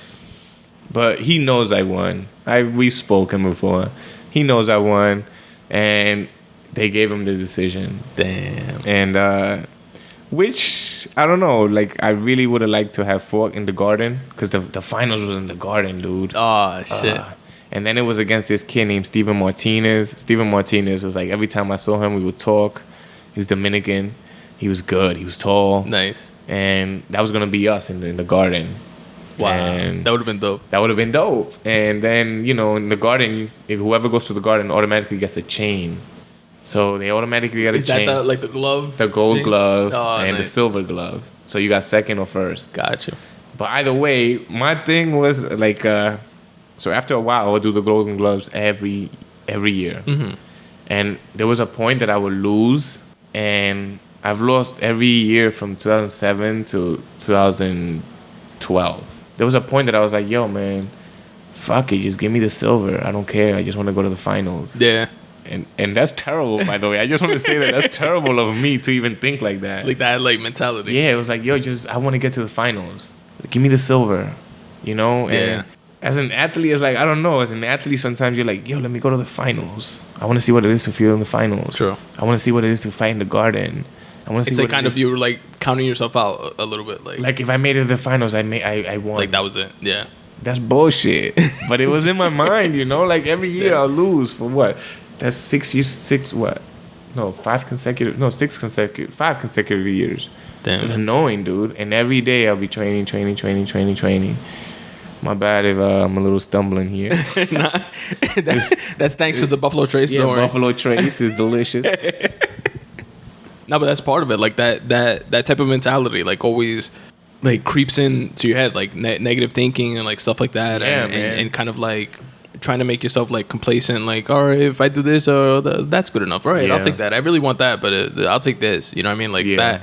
But that like also speaks to what we were speaking about earlier, like pushing through. Am and I gonna like, push through it, or am I gonna be happy with the freaking exactly. silver? Are you gonna settle, or are you gonna, even if not within boxing, but then you take that mentality and say, all right, I noticed that Anything. when I was doing this in boxing and I was thinking about settling, I know that was like a mentality that I don't want to have. I don't want to carry like forward when working as a firefighter, Yeah. for example, and like stuff like that. And it's like you course correct and use that as like an experience that you learned, in boxing, but you can apply it to firefighting and continuing your fitness and other endeavors and like Almost stuff like anything. that. Yeah. Like, are you gonna be happy that you got your first book, but it wasn't like a million people that saw it? Or even, like you'll be like, yo, I want my next book to be a crazy hit seller because I want everyone to know that I'm a writer. Right. My opinion. I don't know if you. No, think the yeah, same. absolutely. Like I'm, like that's like in the writing space. Like I would struggle with that too. Like I would say like I want this book to everybody in the world read it, and I want to change the world. Everybody reads it and say, oh my Yeah. God, Tony wrote the new Bible, Yeah. or something. You know what I mean? And it's like, and at the same time, if it's like 17 people and 15 of them are my friends and family read it. Yeah, you know what I yeah. mean? It's like, Yeah. what am I gonna do when that happens? You know what I Yeah. mean? It's like. Oh man, when that decision came, I was so excited because I'm thinking I'm going to the finals, dude. And it went his way, dude. I was like, That had to be "Man." fucking heartbreaking. I bought the tape, and I would look at the tape over and over. I'll be in my house watching the tape, and I'm like, how could he win? Oh, I'm done. Fuck. Done. You're like, I ain't doing this no more. All of a sudden, my brother looks up some tournament in Missouri. It's called Ringside World Tournament. There, over like 4,000 fighters go from all over the world, dude. He's like, oh, we're signing up to this tournament. I was like, I don't know. So he's like, I signed you up. He's like, oh man, I don't know if I want to go. He's like, I also quit my job. We're going. Damn. So now you have to go. Yo, I have to go now. Like, if it wasn't for him, I Wow. was not going. That's a good brother right there, by the way. My brother's the best, man. And all of a sudden, I got this Acro Integra, dude. It's finally running. This is the one that we were saying that I put the motor in and everything. It's finally running. I never took it nowhere. And here we Drove are. that shit to Missouri? Here we are driving a car that I don't even know is gonna make it to Missouri. Damn. Dude. Man, he didn't know how to drive like sticks, so I'm driving the whole way to go fight. Yo, so I remember that summer, we like in August. It's always like the end of July to the August. We get in the car. That'd to be a fun road trip, though. Oh my No, god, nothing. dude. We get in the car and we drive all the way over there. We get there like on Monday, and we had not booked nowhere to stay, so we're going from hotel to hotel. Do you have any rooms? And from there, like, I think on Tuesday I fought, and that Damn. tournament's different. That tournament's like 3,000, 4,000 fighters, and if you win today, you fight tomorrow, Oh shit! and if you win tomorrow, you fight the next day. So And- like last man standing type of thing. And Wow. it's like The 141 pounds and 152 pounds are the most stacked weight classes. Like, that's where the most fighters are. That's like junior middleweight and middleweight. I mean, junior welterweight and welterweight. It's crazy. Damn. Those are stacked. So you're basically fighting all 5 days, yeah. You were 155? I was 152. Wow. 152. Damn. That's crazy. Shredded. I mean, yeah. I mean, in high school, I was like 140 something. Yeah. So I never changed. So how was that, like, that tournament? Dude, I won the first fight. I won the second fight. I won the third fight. Dude, it was like, my brother was like, ah! Damn. Yo, my brother's not a coach. He's my cornerman over there, dude. Like, yo no sé lo que tú estás haciendo, pero está ganando. Keep doing that shit. Sigue tirando. Yo, and then I had no one to wrap my hands. He doesn't know how to wrap hands. Mayweather's aunt was wrapping my hands. What? Yeah, she was there. She's like, I never wrapped nobody's hands. She was a nurse. And why was she there? She was her son was fighting. Oh, okay. It's funny because my brother David always says, like, oh, I was watching 24/7 and I saw him there. Like, Damn. You know, he was there just chilling in the gym. So she was wrapping my hands. And sometimes I do like an ugly win.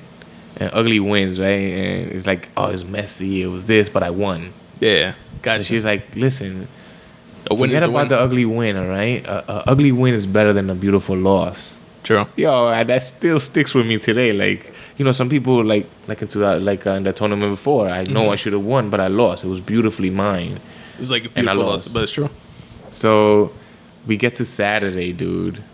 Finals. In the finals, I was excited. I'm like, I'm getting this belt. And I end up fighting the son of the vice president of the tournament. Fuck. Politics kicks in again. Beautiful loss. Dude, wow. I gave this guy 8 counts. Like, 8 count is like if you hit him so hard or you hit him too many times that the ref stops and then he starts counting. Like 1, 2, 3. So I gave him an 8 count. I hit him so hard with a hook that his mouthpiece flew out. Everything. Had a huge black eye. Everything, dude. And I lost. Get the fuck out of here. I lose. I'm pissed, man. I'm pissed. I go and they give me some little stupid book bag. I have the book bag over there. I feel like burning it. I never used the book bag, ever. Wow. It's like one of those little fanny packs. Never used it. And I threw it on the floor, and the parents of that kid, the vice president, comes and talks to me. He's like, you know, sometimes these things happen. Like, they knew he lost too. Fuck, man. But we couldn't do that to our son. We couldn't let him lose. Ah, shit. That was so that's why I experienced a beautiful loss, man. Well, second time. Fuck. And I went there every year as well. And never won. I went like finalists. Like, so this is like all over the world, people. Like I fought people from Finland, Ottawa, Africa. It was fighters from all over. That has to be a crazy experience as well, right? They'll have like 10 rings. All 10 rings are going at the same time. Wow. And it goes from like you weigh in at 7 a.m. and then at like 11 a.m. they start fights. The young kids, like 7-year-olds, 8-year-olds are fighting. And then it goes to like 6 p.m. And then they clean the rings, they vacuum the rings and everything. And then it goes from like 7 p.m. all the way to like 2 a.m. Every day. It's crazy. That's sick. That's a crazy That just sounds experience. like a sick experience in and of it. Like somebody watching it. Mm-hmm. It sounds sick. And then you're there every day. You got to weigh in. Every day you got to see the doctor. And you're there like, oh, man, who am I fighting? Yeah. This and that. It's like the nerves all over again. Yeah. That sounds intense as fuck. I went to the finals 3 times over there. Wow. Yeah. And that's when over there was where I met my coach, Sosa. Yo, dímelo, loco. I'm going to forward this to him, yeah. Yeah, absolutely. I met my coach Sosa over there in 2011. He had all these little kids, like, they were winning. All of them won. It's insane. Damn. All of them won. Like, they were like different weight classes. Different weight classes, okay. And they all won. He was coaching me. He was taking my my corner. Well, he wasn't taking my corner. He was just giving me tips. And he was giving me cornering tips. And again, finalist. I lost in the finals. And when I came back to New York, he's from New York, so I was going to his gym. Gotcha. Okay. And they say this thing about if you in a winning team, if you're around champions, you become a champion. I guess they force you to to be at that level. To like raise your own bar. Yeah, and after that, that's when I started winning. Nice. That's crazy. Now tell me about the winning stuff. I think it was 2012 when I came back from over there. I got into this tournament called the Metros Tournament. And in the Metros Tournament, I think I fought in Yonkers. Yo. Yeah. I fought in Yonkers with my old coach. And Mendez? No. So I had switched to another coach after that. Gotcha. Mendez. So I don't know if you want me to go back to Mendez. Yeah, go. In 2008, whacking the Golden Gloves, I had a fight in Suffolk, PAL, and I had pneumonia, dude. I had pneumonia. I told him, yo, I'm sick, this and that. He's like, oh, don't worry, we're going to win. I went to Suffolk, PAL, and he never showed up. What? Yeah, he never showed up. And he's like, oh, he called me. He's like, this guy's going to take your corner. I felt like, yo, this mother, Yeah. Like, why didn't you come? I have pneumonia and you're not here. You knew that I was come. sick. And you're like, nah, we're going to win. Then you don't even show up. Damn. So I fought. I lost. That's crazy, fighting with pneumonia. Sometimes I fought 2 times already. That's crazy. That's like... But you're getting out of bed with pneumonia. But it's tough. You imagine fucking fighting? You're burning up and everything. What? But the thing is, there's a once-a-year tournament. You don't want to miss it. And you don't want to die either. Yeah. You know what I mean? I don't care. So this is mentality. I don't know if every other fighter has it out there. It's like, yo, I'd rather die in the ring. Right. This is why you need a ref. This is exactly why you need a ref. Now these days, the refs are cutting it early or this and that. But you're going to die in the ring because you're never going to give up. Right. We have that like warrior mentality and that 100%. Like spirit. Yeah. So I went in there. He didn't show up. I lost. And then I was like, I can't be here. You told me let's fight. You never showed up for me. And I lost. Did he ever give you like a reason why or like? I think it was because there was no way to get out there. Damn. Like a lot of times he didn't drive and his other coaches didn't drive. And if there's no way for him to get there, he's not going to go. If it's in New York City, they'll take a train or whatever. But it was in Long Island. So I was like, that's messed up. And I left. You made it there. Everybody else did, right? Yeah, I left. Fuck. And that was the end of Mendez. Then I joined this other gym in like 2010, which was a good gym for the gym mates. Mm-hmm. But the coach was not for me, man. Gotcha. He was like, he had preference over some fighters. I was just funny because I was just talking to a gym mate yesterday. Yeah.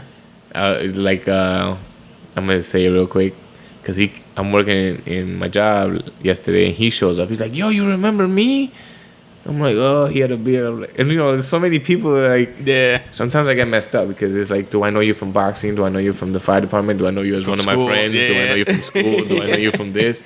And I gotta go through my archive. And he's like, yo, the only way I grew this beard is because you broke my nose. I'm like, oh, he must be from fighting. Yeah. And it's crazy because it's my boy Mark from that gym. Gotcha. Okay. But it's like, if you don't see the guy for so long, it's been how many years? But it's I was in that gym and the guys there were good. They were hard workers. But the coach wasn't paying attention to me. Gotcha. And then and like that's an important relationship, right? In very the coach and very like student or however you call it. I mean, just think about it. It's like this guy wants the best of you. Yeah. He wants the best for you and the best of you, and he wants you to win. And he's gonna give you his best if he's like invested into it. Yeah. But if he's like not invested in you and invested in somebody else, obviously you're not gonna get that from him. Not gonna get that from him. And that's not gonna bring out of you your best. Yeah. So 100%. It's important to recognize. So when I was in that fight, he's telling me instructions, and in my head I'm like, man, you don't even know me. Like, you're not my coach. You're never there when I'm training. You're never there when I'm running. You're never there. You don't know what I should throw right now. You don't know what kind of punches I throw. True. You're not even my coach, basically. And I left that gym too. And when I met Sosa out there, I came here and I started going there. Gotcha. Okay. And from there, it was like 6 years. It was my 6th Golden Gloves. It was like, I think 89 fighters in my weight class that year. It's 2013. Damn. 89 fighters, dude. This is what I mean. This is just one weight class. I remember my first fight was a tough fight. It was a long guy, like tall guy. I beat him. I went to the next one. I beat him, and I was getting nervous. And so would be like, "Yo, you put in the work. You put in this. You put in that." And it's funny because you know how you always have to write down your goals or write down what you experienced through the whole time. Yeah. And like reflect on it. Yeah. So I was writing down, like every time I spar, every round, I would jot it down. Like, let's see how good I do with Sosa in the Golden Gloves. I had one more fight before this with him, but in the Golden Gloves, I was like, let me see how good I do. So I had like 335 rounds of sparring. Wow. Just to get ready for that year, 2013. And then it was like 335 rounds, first fight, win. I have this like on a picture somewhere. Wow, that's awesome, bro. Yeah, and then it was like, then I did another like 10 rounds of sparring, and then second fight, won. And then I did like 8 rounds of sparring, and then third fight, won. It was all jotted.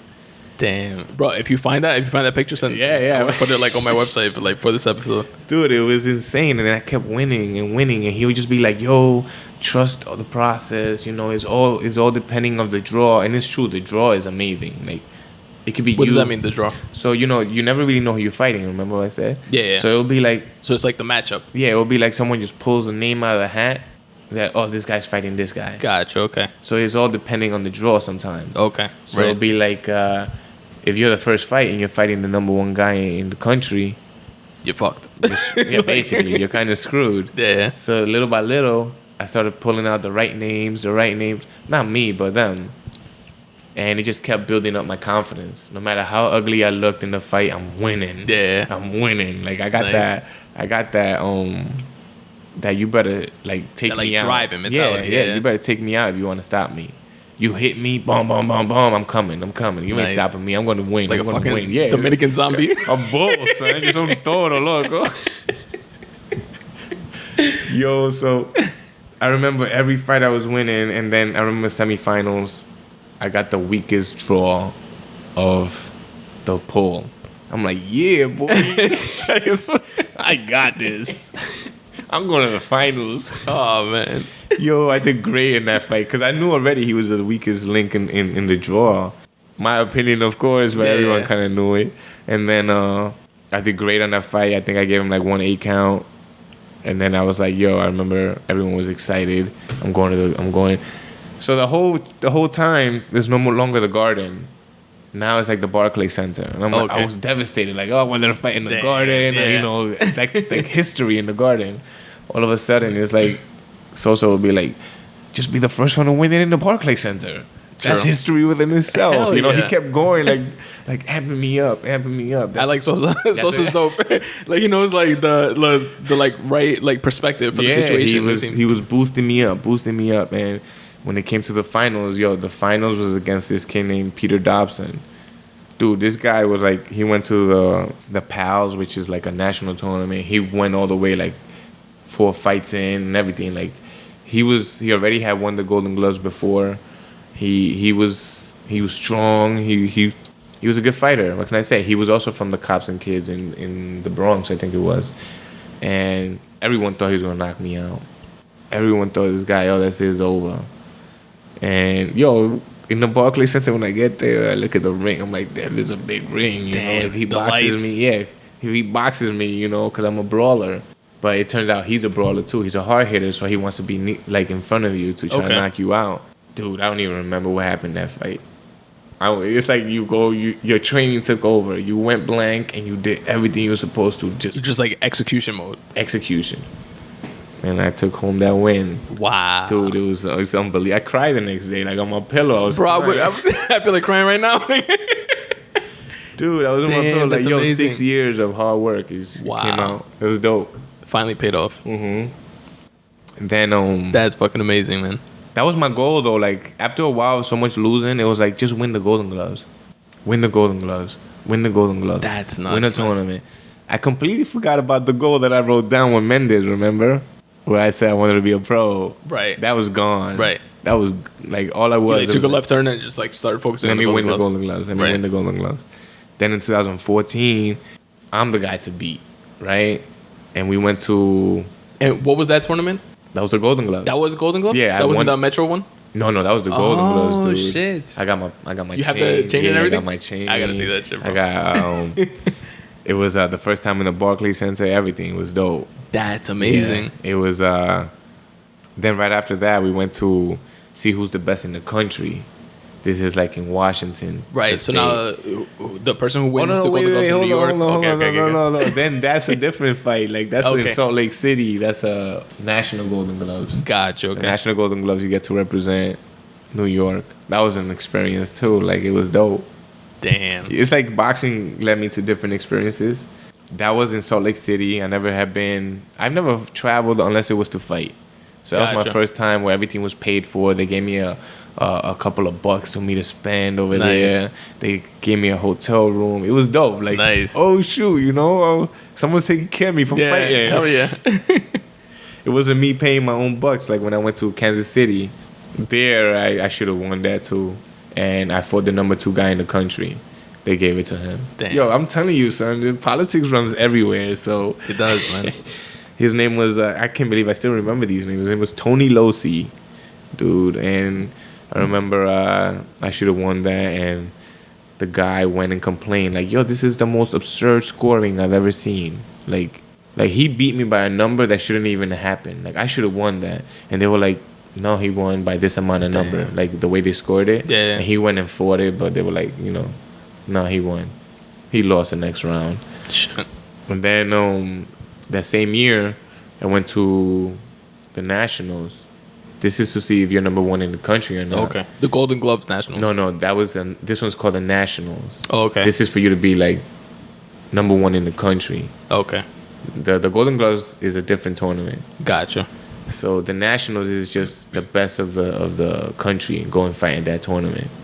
Damn. The other one is the best in the state for the Golden Gloves. Gotcha. This one is the best for like Team USA. If you win, you get a chance to go on Team USA where everything goes. Like Team USA Olympics? Team USA, you fight for the country. Wow.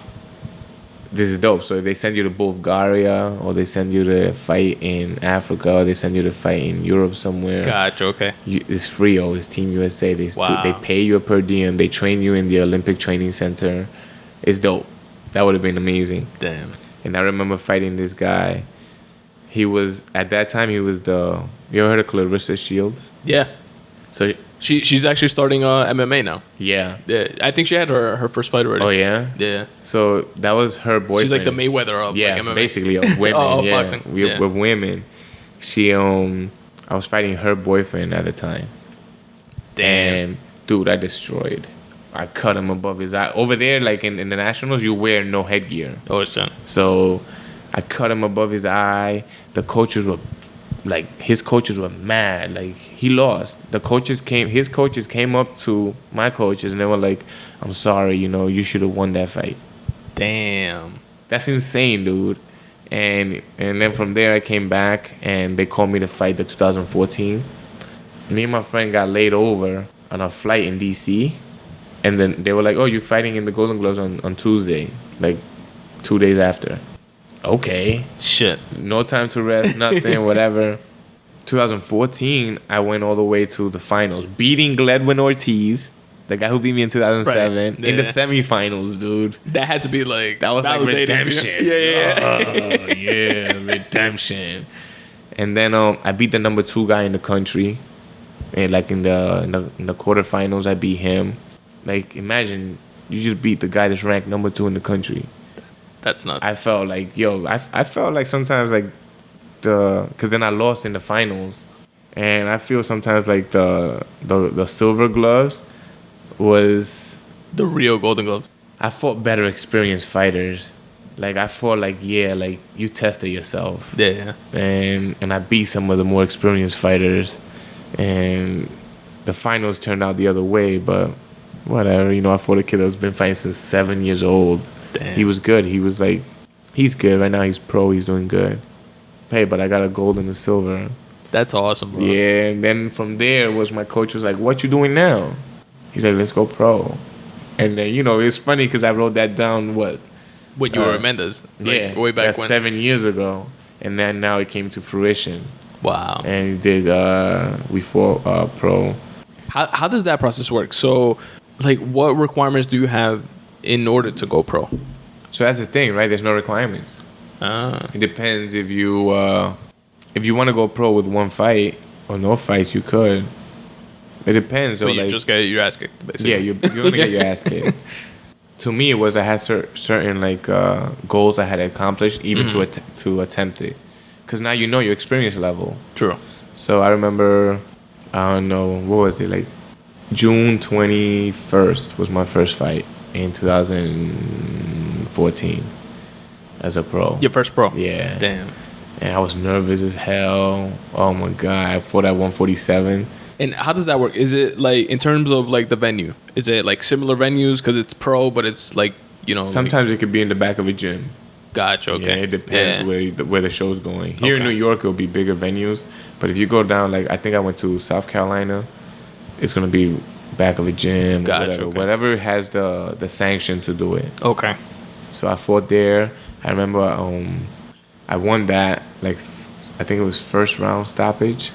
Then I fought second fight. That was my first fight, June 21st. Then on June 26th, I got my letter to become a firefighter, to go take the test. Damn. Dude, I was like, oh man, I didn't think I was gonna get this letter. And So- is that something that you like signed up for like while I you wasn't. Yeah, I was doing it because my brothers wanted to do it. Gotcha. My brother and my friend Omar. You remember Omar? He went to Richmond Hill with us. Yeah. Omar Santana. Dominican Omar. Yeah, Dominican Omar. I do. He wanted to do it, and he was like, let's do these books, let's do this, let's do that. I was like, all right. But in reality, it wasn't in my cards at the time. And I went, I took the test with him. I got a good score. I think it was like 102. Nice. And to me, boxing, I was wanting to be world champ. And then I did the first fight. I got that letter. I didn't want to like leave. And then the people, because I was still doing the doorman. And the people at the job were While you were doing the boxing? While we were doing the boxing. So I was only doing doorman like Thursday night, Friday night, and Sunday like morning. It was like part-time. Gotcha. And then I can do the boxing whenever. So you had enough money to like pay your bills and shit, but like focus on boxing. That was it. Pay my bills, focus on boxing. Right. That was it. And they pushed me out. They pushed me out of being the doorman to be a firefighter. Yeah? Yeah. Damn. They were like, if you don't leave, you know, we're not gonna talk to you no more. If you don't leave, like you like helping out these people here, but imagine what it's like to help a whole community. True. They were like, if you don't leave where you can get more money and you still have time to still do your workouts and all this, we don't want to talk to you. They kept going on like with the list. looking out for you, you know what I mean? Like, basically, which is kind of dope. Yeah, It's kind of absolutely. dope. I wouldn't have left. It's hard to find like people like that, you know what I mean? Yeah. Si fueran, if they were like people that were just like, I don't know, like more like selfish or into like their own shit, they'd be like, no, quédate aquí. This is the better job for you. Yeah, fuck being a firefighter. You know, Yeah, we need you for the schedule or whatever. You're ready Yeah. in this. You're ready in that. Yeah, they That's awesome, pushed though. me out. So Shout out to them. Yeah. Shout out to them. Then I went to the academy, and then my second fight was 2 days after graduation. Damn. Second pro fight. Pro fight. And you know, people were dead. Like, this is funny. People were dead because you'll wake up like at 5 a.m. to go to the academy. And you wouldn't get out till 6. And in the academy, you do crazy like workouts. You do workouts, you do runs, you do physical activities. Like, you have to do hands-on activities like climbing up fire escapes with weights and pushing things and pulling things. And Damn. you do courses, like obstacle courses that are crazy hard on like a mask. Then you got reading, you got tests, you got everything. And then it'll end like around 5 or 6 p.m. How long because I wanted to ask you about this. How long is is that like the basic training it's called, I guess? 4 months. It's 18 weeks. Yeah, Okay. 4 months and a half. 4 months, and it's like Monday to Friday. Monday to Friday. And then you could go Saturday for Like extra. no, wait, the probation is 18 weeks. The academy is 4 months and a half.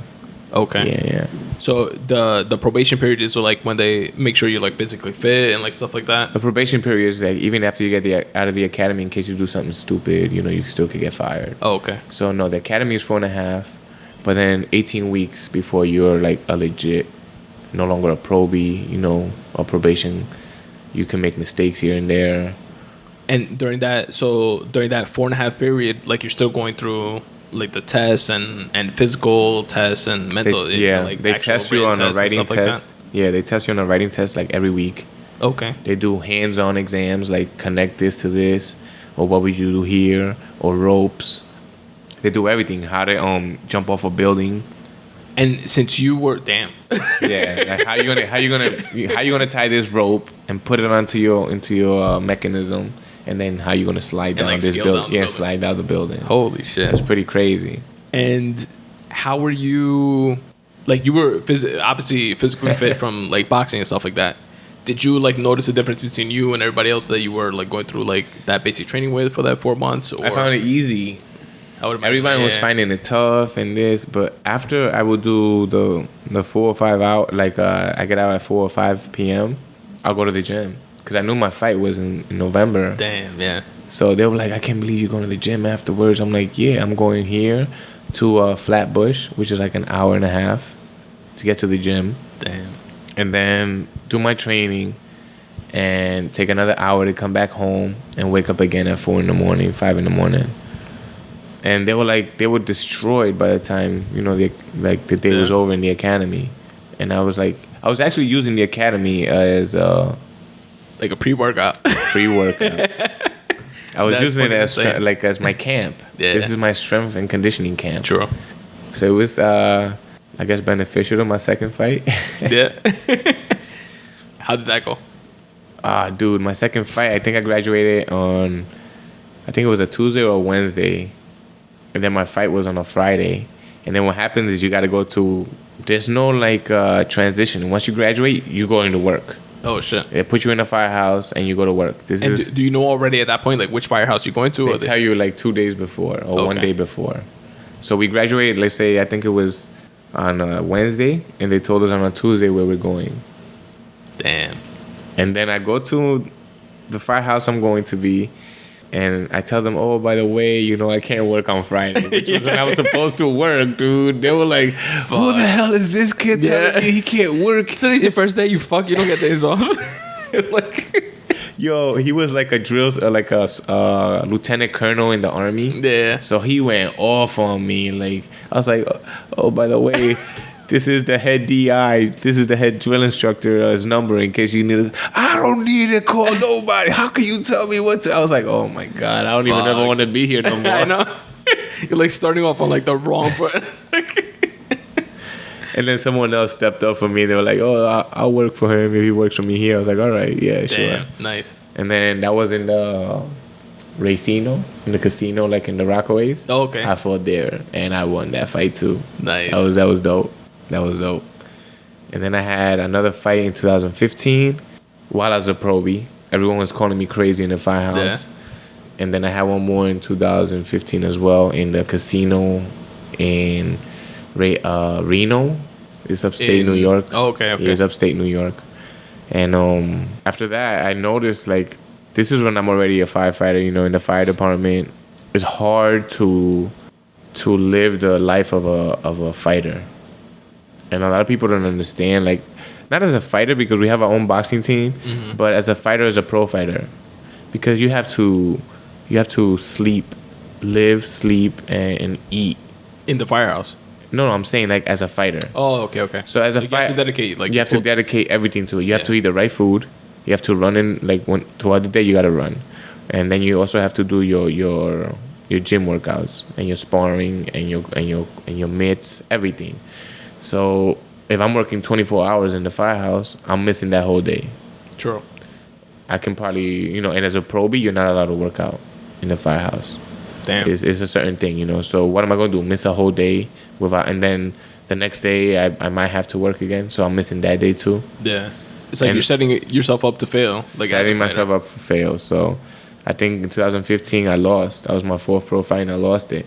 And the reason I lost it was I couldn't go under 150 pounds. My fights are 147. Damn. So the way the weight works is you're at a certain weight and you work crazy to drop your weight.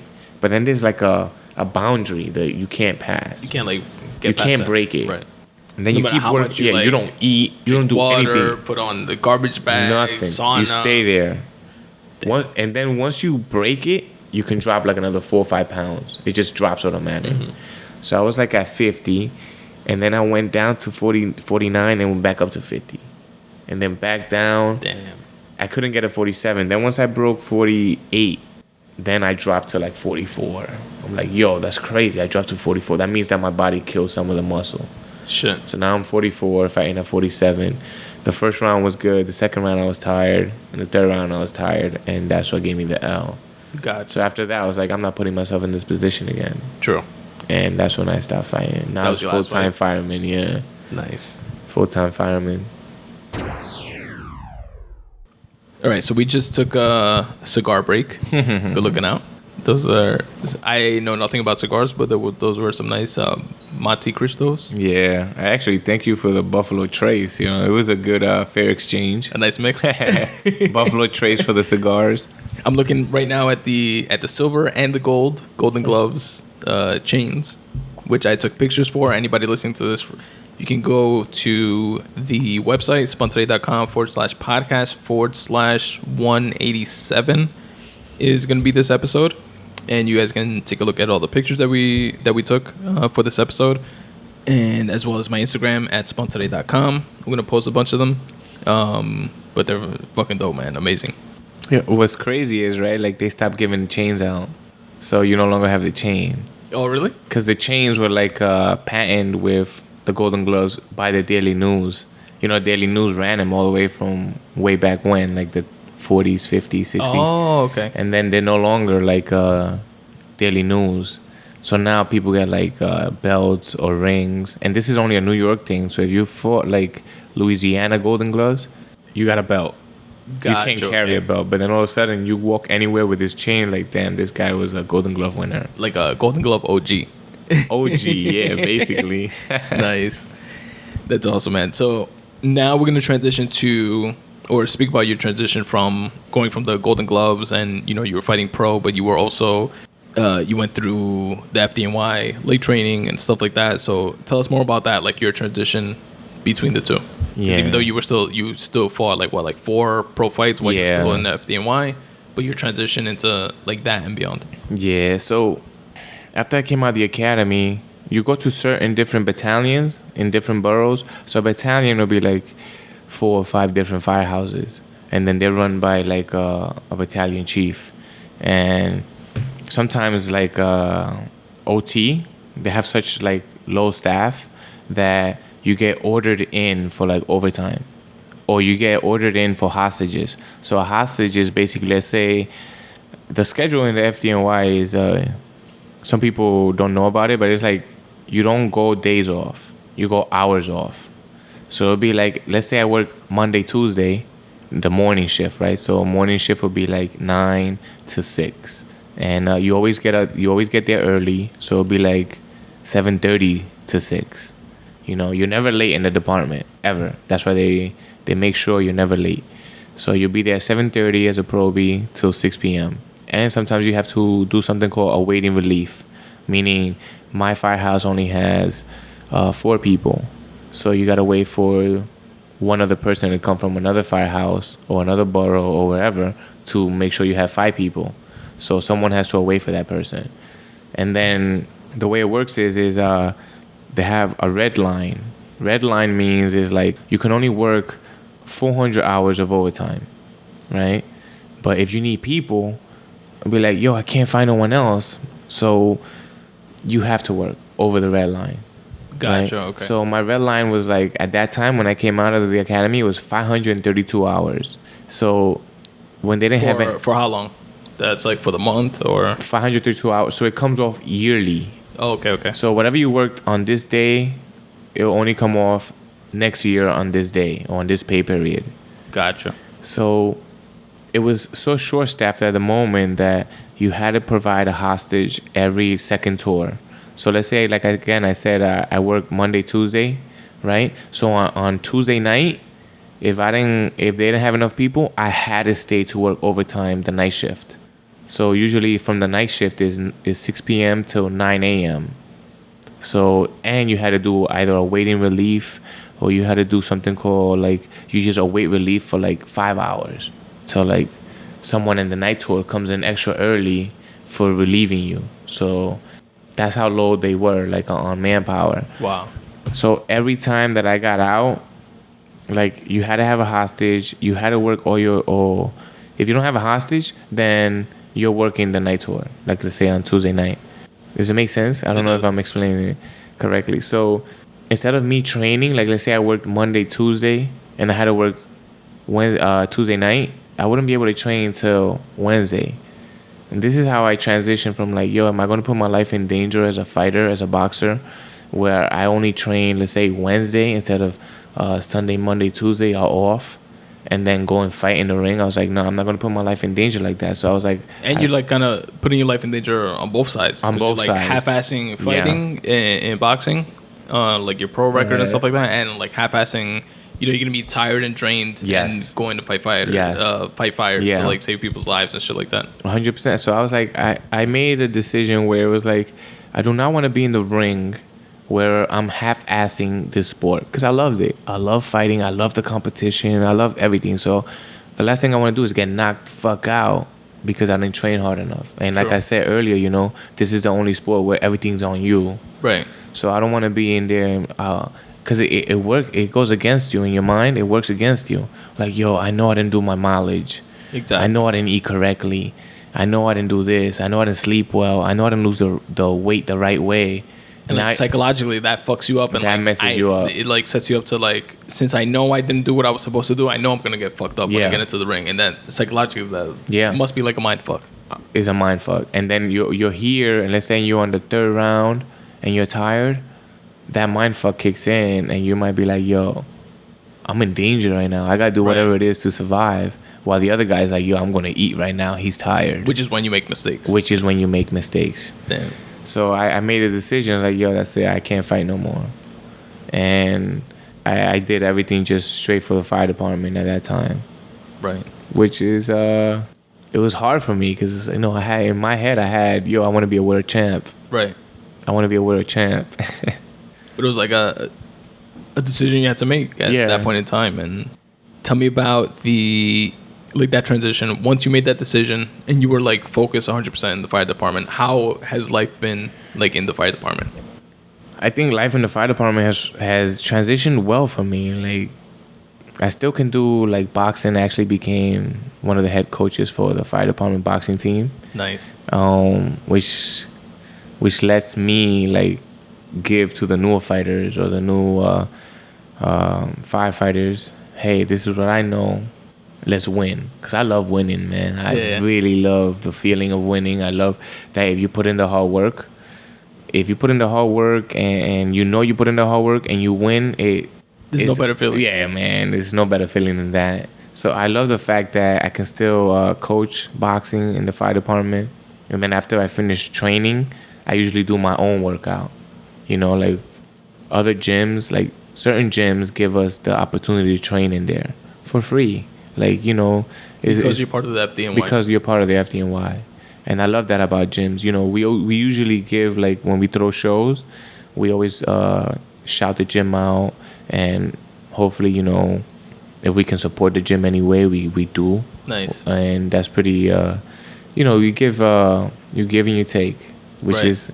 But on top of that, it's like besides boxing, I became a member of the FDNY running club, which kind of helped me accomplish one of my dreams. Like, so another dream. So it's crazy because it's like boxing, being a pro fighter was a dream that I forgot about, but Golden Gloves was a dream. And then that happened, and then the pro life. And now one of my dreams since I was younger was running in Boston, the Boston Marathon. Oh, yeah. Dude, Boston Marathon is not for punks. They don't let anyone in. You have to actually qualify for it. And running for the Boston Marathon is like, you got to run it under 3 hours. So that's like under like 650 a mile. So you got to do every mile at 650 pace. Shit. Which is crazy.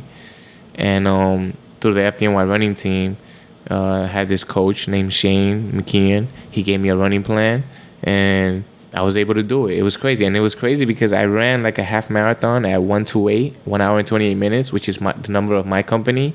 And then I finished the whole marathon at 2:59, which is the engine company in my of my company. So basically, both our company numbers were my marathon pace. What is that? The company numbers? That's like the name of the firehouse. Yeah. Then so every company, every firehouse has either one company, two companies, or two companies and a chief.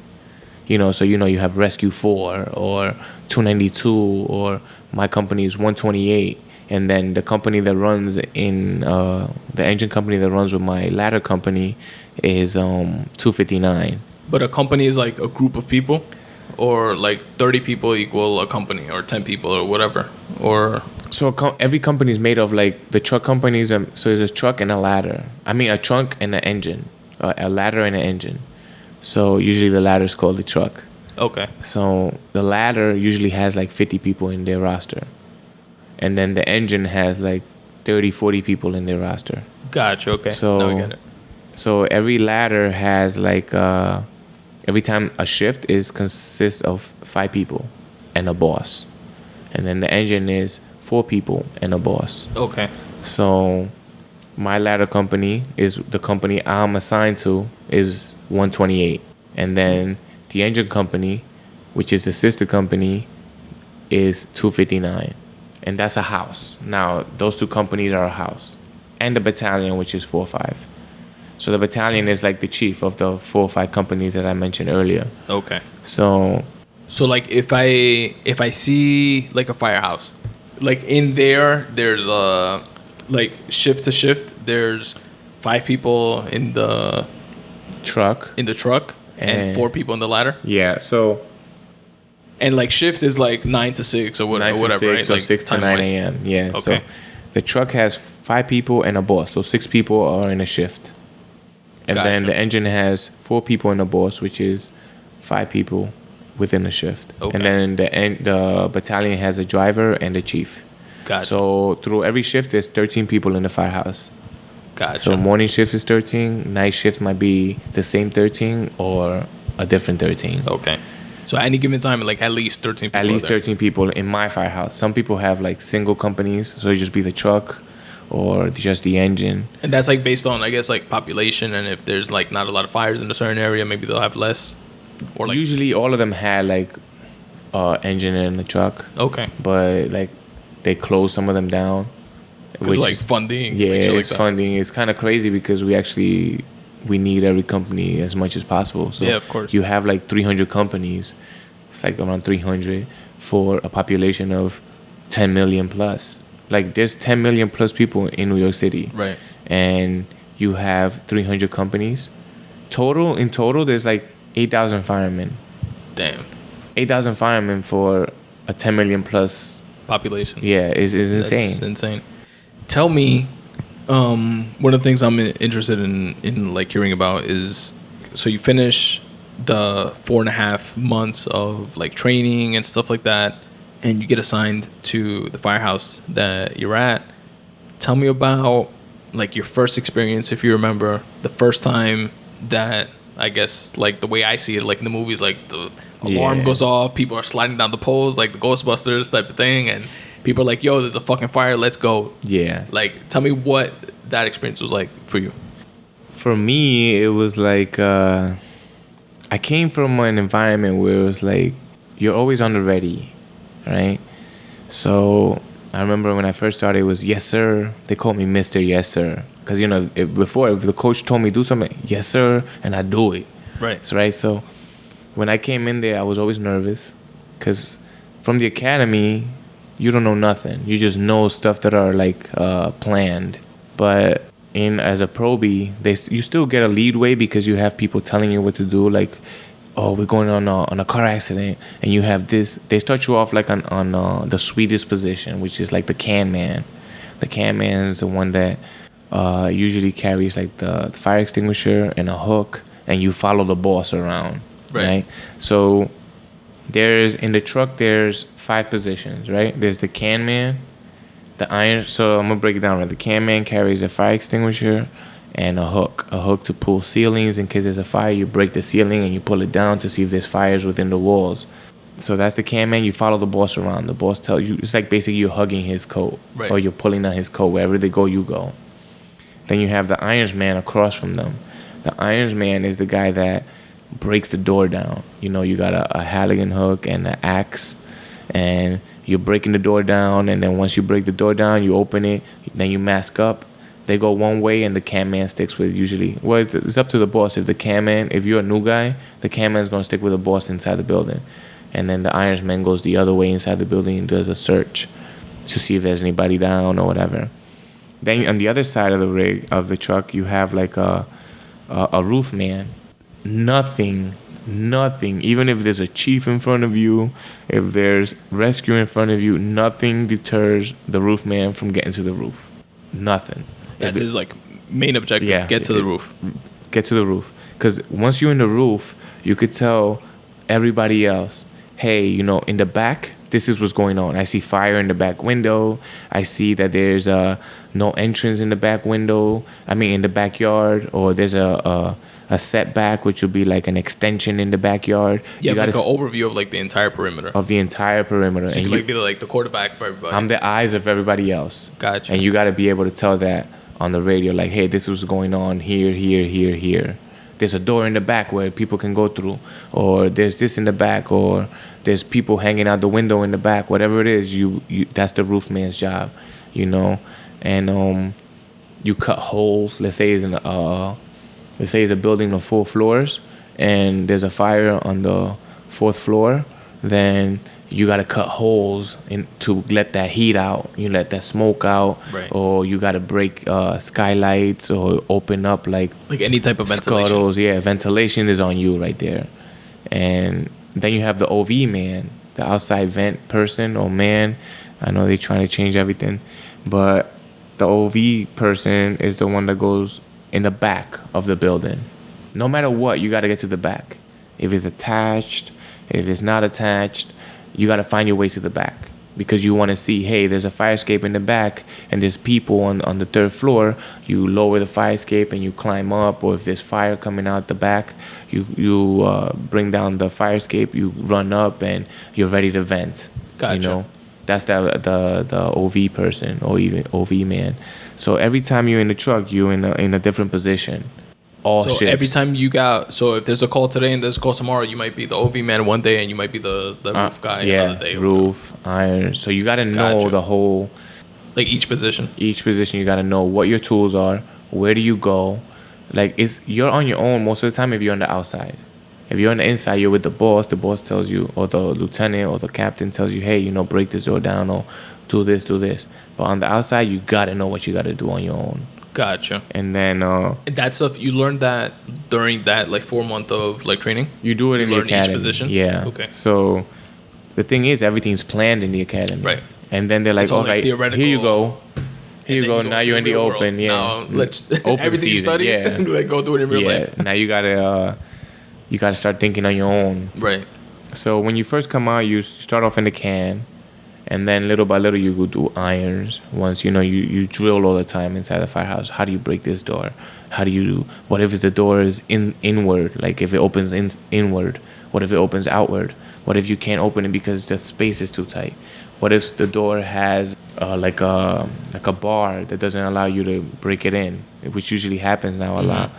So you train little by little, and then they're like, all right, you can get the irons today. And then once they feel more comfortable, all right, you got the roof today. Or the OV today. So it all goes on as much. And that's like the boss or whatever the firehouse like makes that decision, right? Like you're good usually enough to this. Yeah, usually it's the senior man. Okay. The senior man tells you like, all right, man, you can, let's give you some experience on this position. Nice. Let's give you some experience on this position. Usually if it's like the OV, they'll be like, all right, you got this on the day tour, which is the daytime. Because, it'd be 3-4 in the morning, you get something and be like, oh my God, I don't know what to do. It's like dark and it's like dark. that much harder, right? It's way harder. So they try to ease you into like, hey, let's do it in the daytime. And then while you're in that tour, they'll be like, all right, well, like you're the first do company on 2-floor regular house, like a private dwelling. Mm-hmm. Where do you go? What are your tools? And stuff like that. And little by little, you start just getting everything in your head, and then as time goes on, you're like, all right, I know what to do. I got the OV. Gotcha. Or I got the roof. I got whatever. And like when you're like in the firehouse, but like when there's no fires like going on and stuff like that, you guys like practice this stuff like in there. Like you have like certain drills. You always drill on everything. You always drill like on. So we're by highway. Mm-hmm. So we drill on airbags. Airbags are like, let's say there's someone crushed, you know, on a train or whatever. You have these airbags that, you know, every position gets a certain tool. And all right, well, you're in this position, and let's say, is this, what are you doing? What are you doing here? What are you doing here? What are you doing here? And then if it's like, let's say, a commercial building, which will be like a store, a deli, then what are you doing? What are you bringing? What are you doing? And if it's a deli, and then on top of the deli, which is a lot in New York, Residential. It's a deli, and then on top is a residential area. What are you doing? Where are you going? What are you bringing? And so you're always drilling. You always want to feel comfortable in the position you are with all types of buildings. Right. With all like different types of scenarios and stuff like that. So is it like you guys are like in kind of like a classroom setting, like inside the firehouse? It's just guys talking. Oh, okay. It's just people talking. So you like around the table like this, and you're like, all right, in this situation, what do you do? Not even. It could be just, it would just be me and you in the kitchen. And I'd be like, yo, Tony, okay. what's good, man? Yo, so I'm driving today. And if you're the OV, like this happened to me recently since I started driving. Mm-hmm. So it'd be like, yo, you're the OV guy, you're the OV person. And, we pull up to a fire. I just want you to know that you can't leave until I let you leave. So usually when you pull up to a fire, the truck has these things called outriggers, right? When you pull out the outriggers, it's like two things that come out the back and then lift the truck up from the floor, the wheels. Okay. And then when you lift the truck up, you're allowed to control the huge ladder. Gotcha. Right? But what happens if I'm in a fire and I pull up and now there's a car parked here? I can't pull it all the way out. And I gotta be like, yo, Tony, am I good? Just like hit the cars. Yeah. And do I clear the cars with my tormentors or outriggers? And then he's like, you say, yeah. I was like, all right, cool. I put it, but then some people don't know about that, so it'll be like, yo, they leave, and I'm like, oh man, I'm screwed. So when we're in the kitchen, I'm like, yo, we talk about that. Gotcha. And that's how you learn. Usually, you just speak with people, and hey, what happened if we get to this situation? What are we doing? It's like. Damn, that's awesome. It's that's how you get to bond better with people. Right. You want to know, if I'm in this situation, how do I handle it, or how would you handle it? And then I learn tips from you. Right, and you get to know, I guess, like your coworkers in that sense. You know what I mean? And people that are like better to work with in certain situations versus others and stuff like that. Yeah, 100%. You create bonds and like trust. Damn. It's So it's not like a classroom. Sometimes they do like classrooms and everybody joins in, or you do like a drill where everybody comes in, but you don't have to. Right. You can just automatically just do it, just me and you. Right. You can have like an impromptu conversation. Yeah. Or let's say I'm a probie and I'm on the can and you're on the iron, you'll be like, hey, just know that if we go to a commercial building, and again, like a laundromat, or a big like building that does parkings for trucks, right? Those things are huge. So I'll be like, yo, just remember that if we get one of these calls, bring the search rope, which is a rope that you tie it around something and you just go in and you're always holding the rope because you don't know how big the building is. So you're always holding on the rope, and if you got to come back out, you just follow the rope back out. Gotcha. Because fires is insane. A lot of people don't know this, but when you go into a fire, it's like putting your hand over your face, over your eyes, and it's completely black. You're like going in blind. And then you know how it is, like in your house, like if you look at my apartment right now, it's totally different setup than your apartment. Right. So let's say if I was to come in through here, I'm doing a left-hand search, I'm coming around the couch and all this on my knees. But then what's the other person doing the right-hand search? He's going to the other room over there, the bathroom, the kitchen. It's a complete different experience. And by left-hand search, you mean like you literally have your left hand on the wall. You never let go. You never let go of the wall. And the right-hand search is doing the right side. Yeah, because you don't see anything. And the purpose of that is like you can't see anything, and you're feeling around to like see if you see people or like where the fire is, I guess. And you see if you feel people because you can't really see them. So True. you have your hand on the wall, you put your other hand on the outside, and you're looking to see if you see or you're feeling to see if you feel a body or whatever. And then if you see like a red glow in the entire darkness, be like, oh, the fire's over here. True. And then you call, hey, the fire's over here. You know, bring the water to this area. Right. 'Cause that's important because you were telling me before that there's like generally, correct me if I'm getting this wrong, but like two different cars. Like one car, like the first truck that goes in is doing that search, left hand search, right hand search, and you're reporting back to the second car that has the water. Yeah. And saying, yo, the fire's in the left hand side, living room, whatever, and then they come in with the water and stuff like that. So right, there's car. Oh my goodness. Or truck. Yeah, truck. if you call the engine, which is the one with the hose, if you call little truck, oh boy, you're getting annihilated. Yo, give me 50 burpees right now for calling. Apologies in advance. For calling my engine a truck. So I'm in the truck, right, which is the one with the ladder. Well, with the main job of the truck will be to get in and find a fire, you know, and if you find like a person down while you're doing that, then you bring that person out and everyone else continues to find a fire. Okay. Once they find a fire, then they call in the engine and they tell them, yo, the fire's in the back room or in the rear or on this on the living room, whatever it is, or in the kitchen.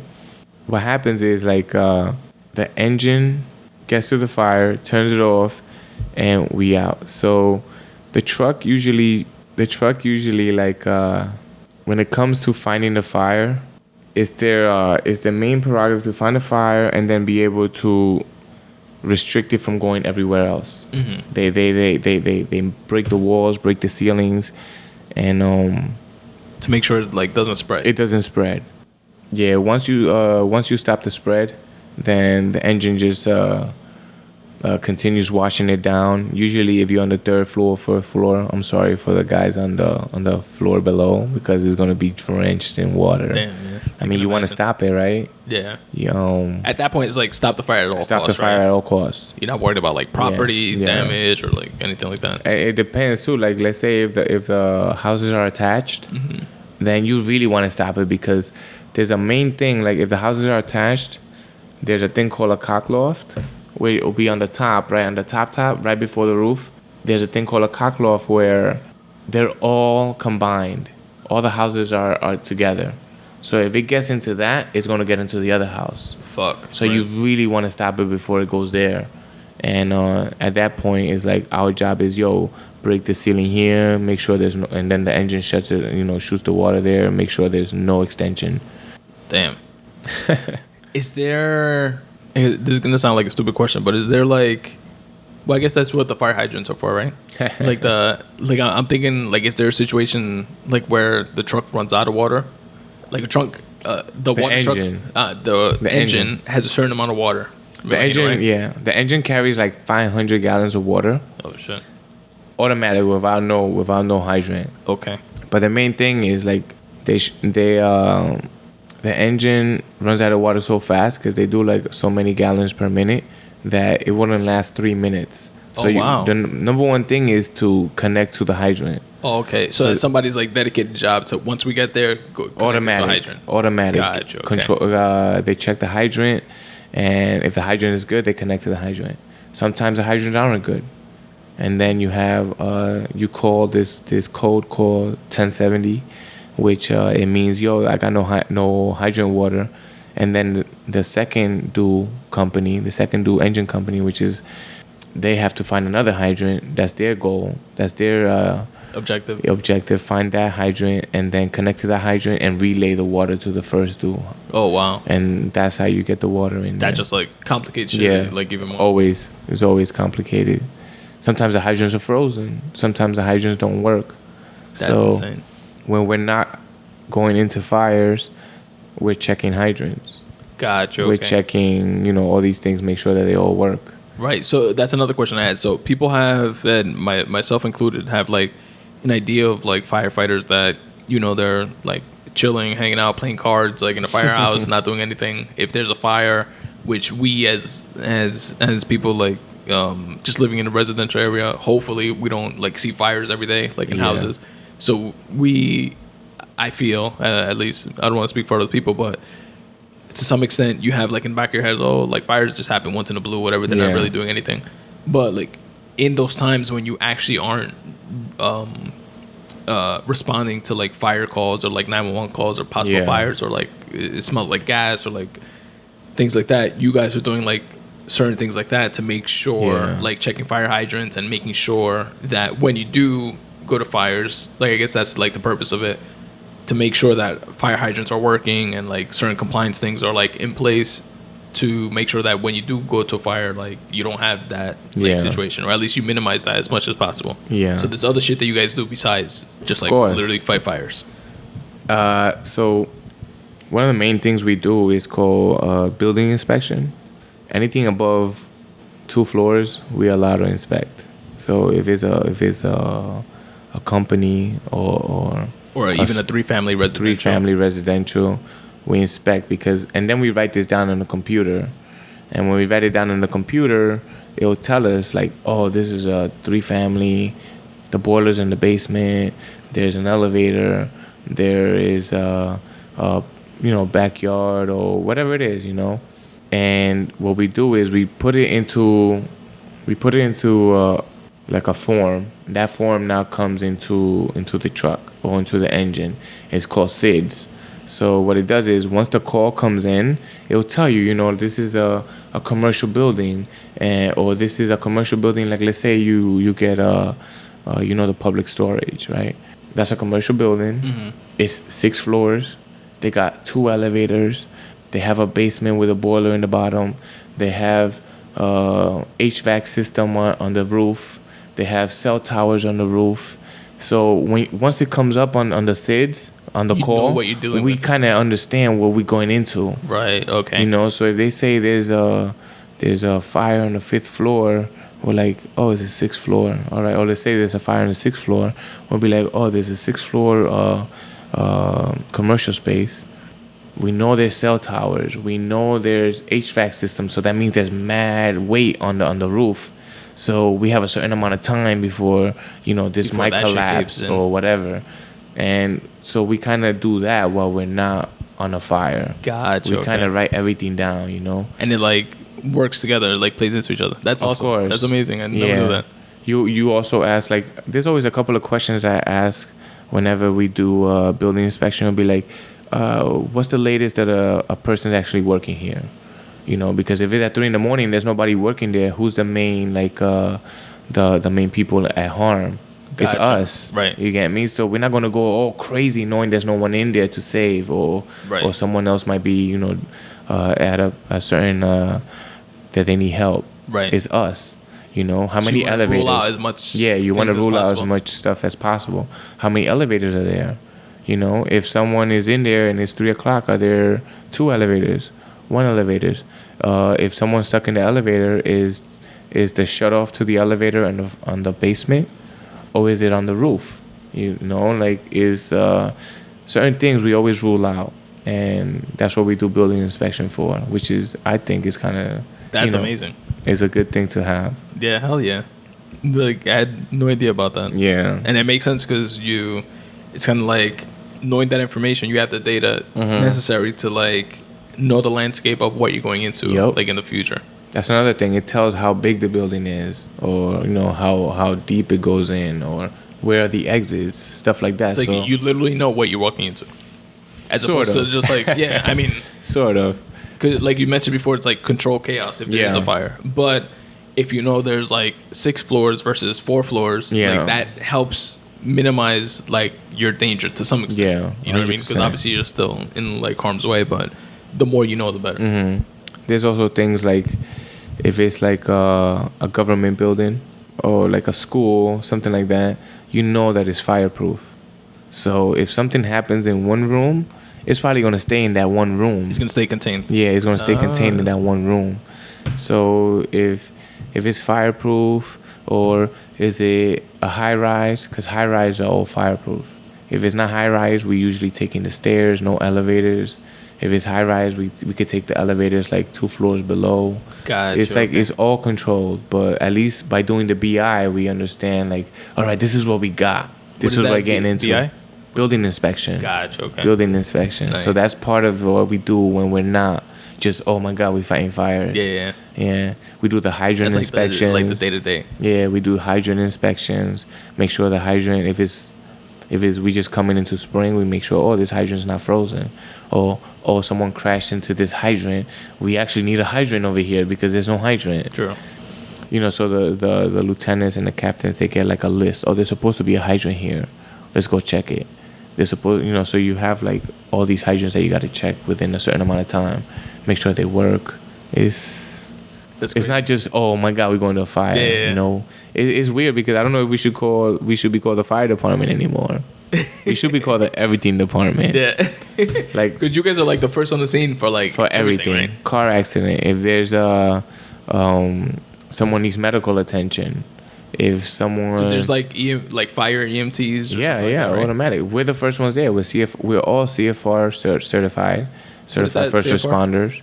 We're certified first responders. Gotcha. So if we get to a house first, we start doing CPR, we start doing the vitals, we start getting everybody ready until the ambulance comes. Wow. Okay. And then we once the ambulance comes, then we're like, okay, this is what we got. We've been doing CPR for this amount of time, and you then hand it over to and them. then hand it over to them. Or if cops come, you hand it over to them for like their. Well, we stay there until usually the ambulance comes. Gotcha.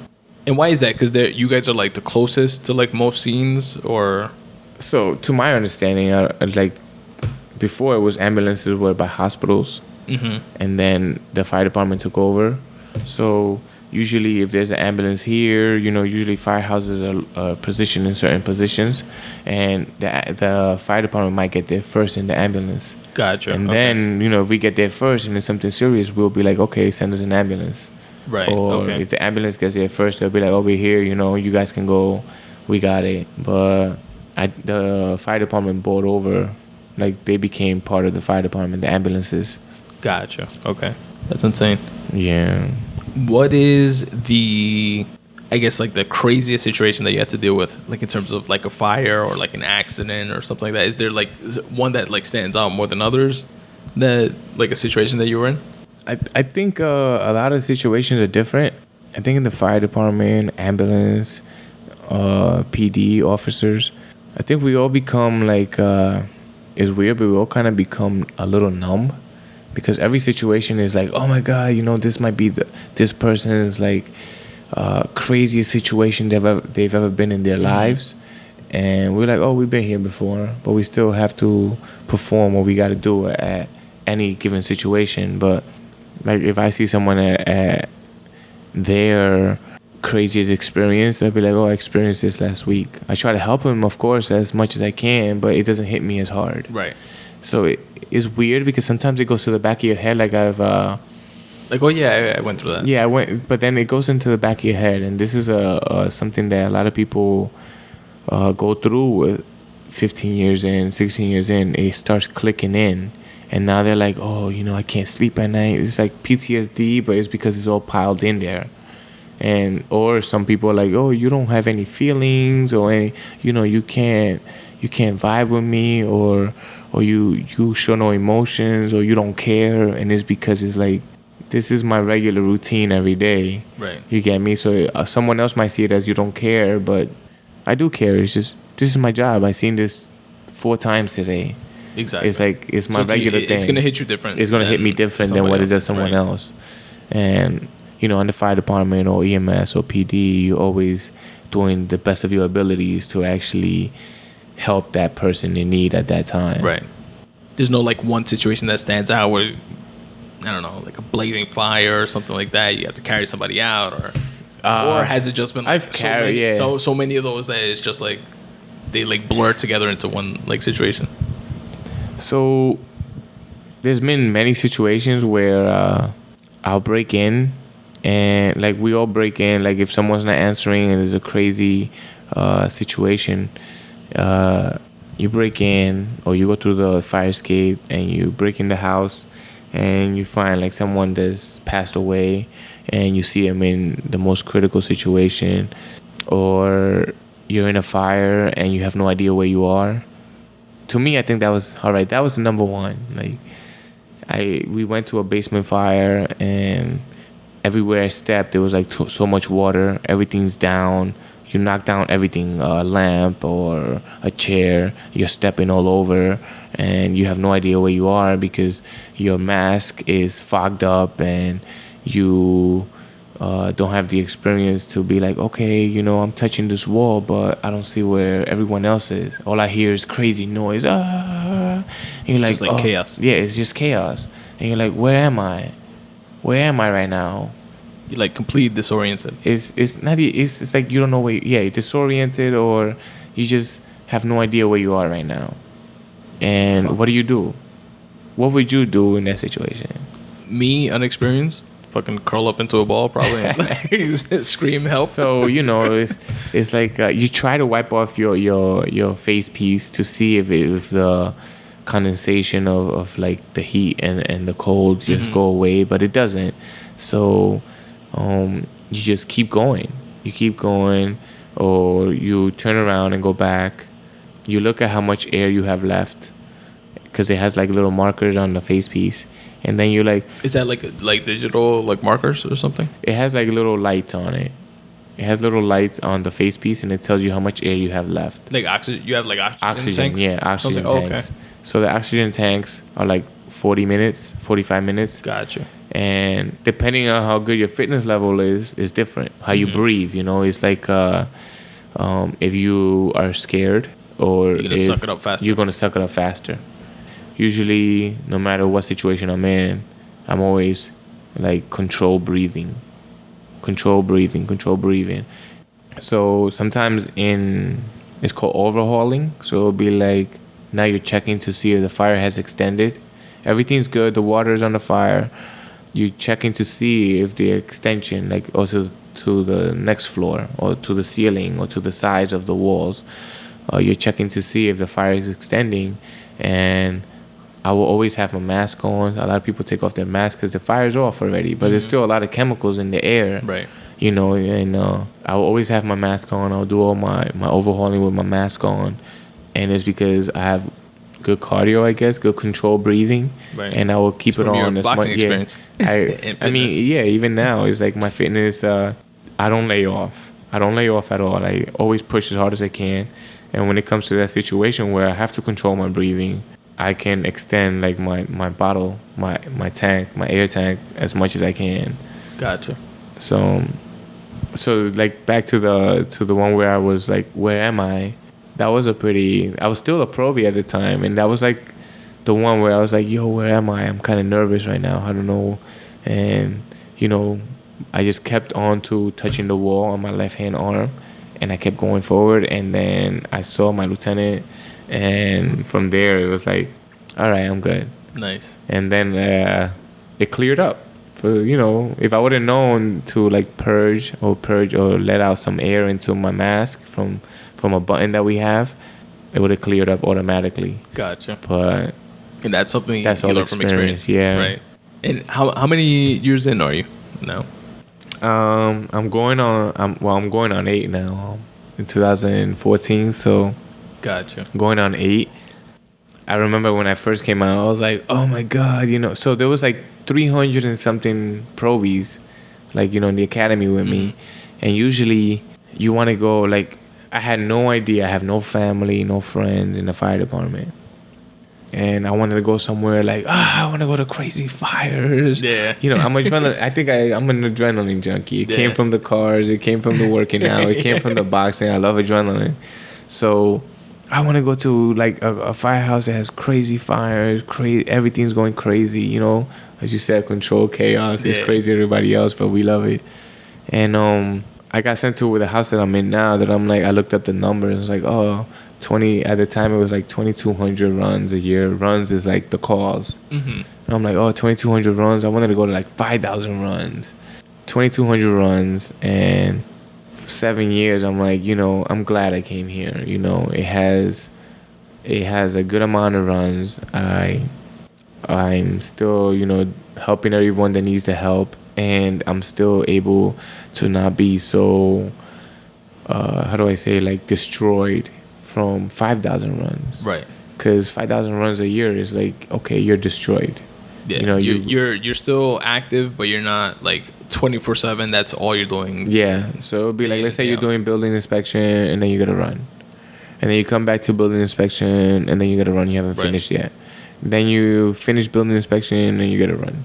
Yeah. And then you have building inspection. Then you go back to the firehouse. Oh, you didn't make it. You gotta run. Fuck. You know, stuff like that is like, and it depends on different neighborhoods because sometimes a lot of people call the fire department like we're everything. I don't know. Like I said, I don't understand why we're fire. Yeah. We're everything. It's like, oh, someone's drunk in the street. They passed out.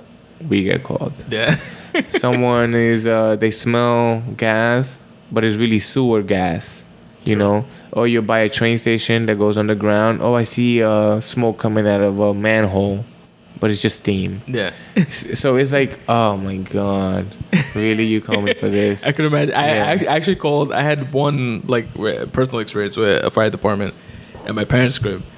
In the attic, I like went up there and it was like the steam was on and it was just like condensation on the windows and it was like super hot. I was like, oh my God, there's an electrical fire inside the walls or something. I called the fire department and stuff like that. And they were just like they went in, they were just like looking around and like they checked stuff and they were just like, crack the window, nigga. So, crack the window. Relax.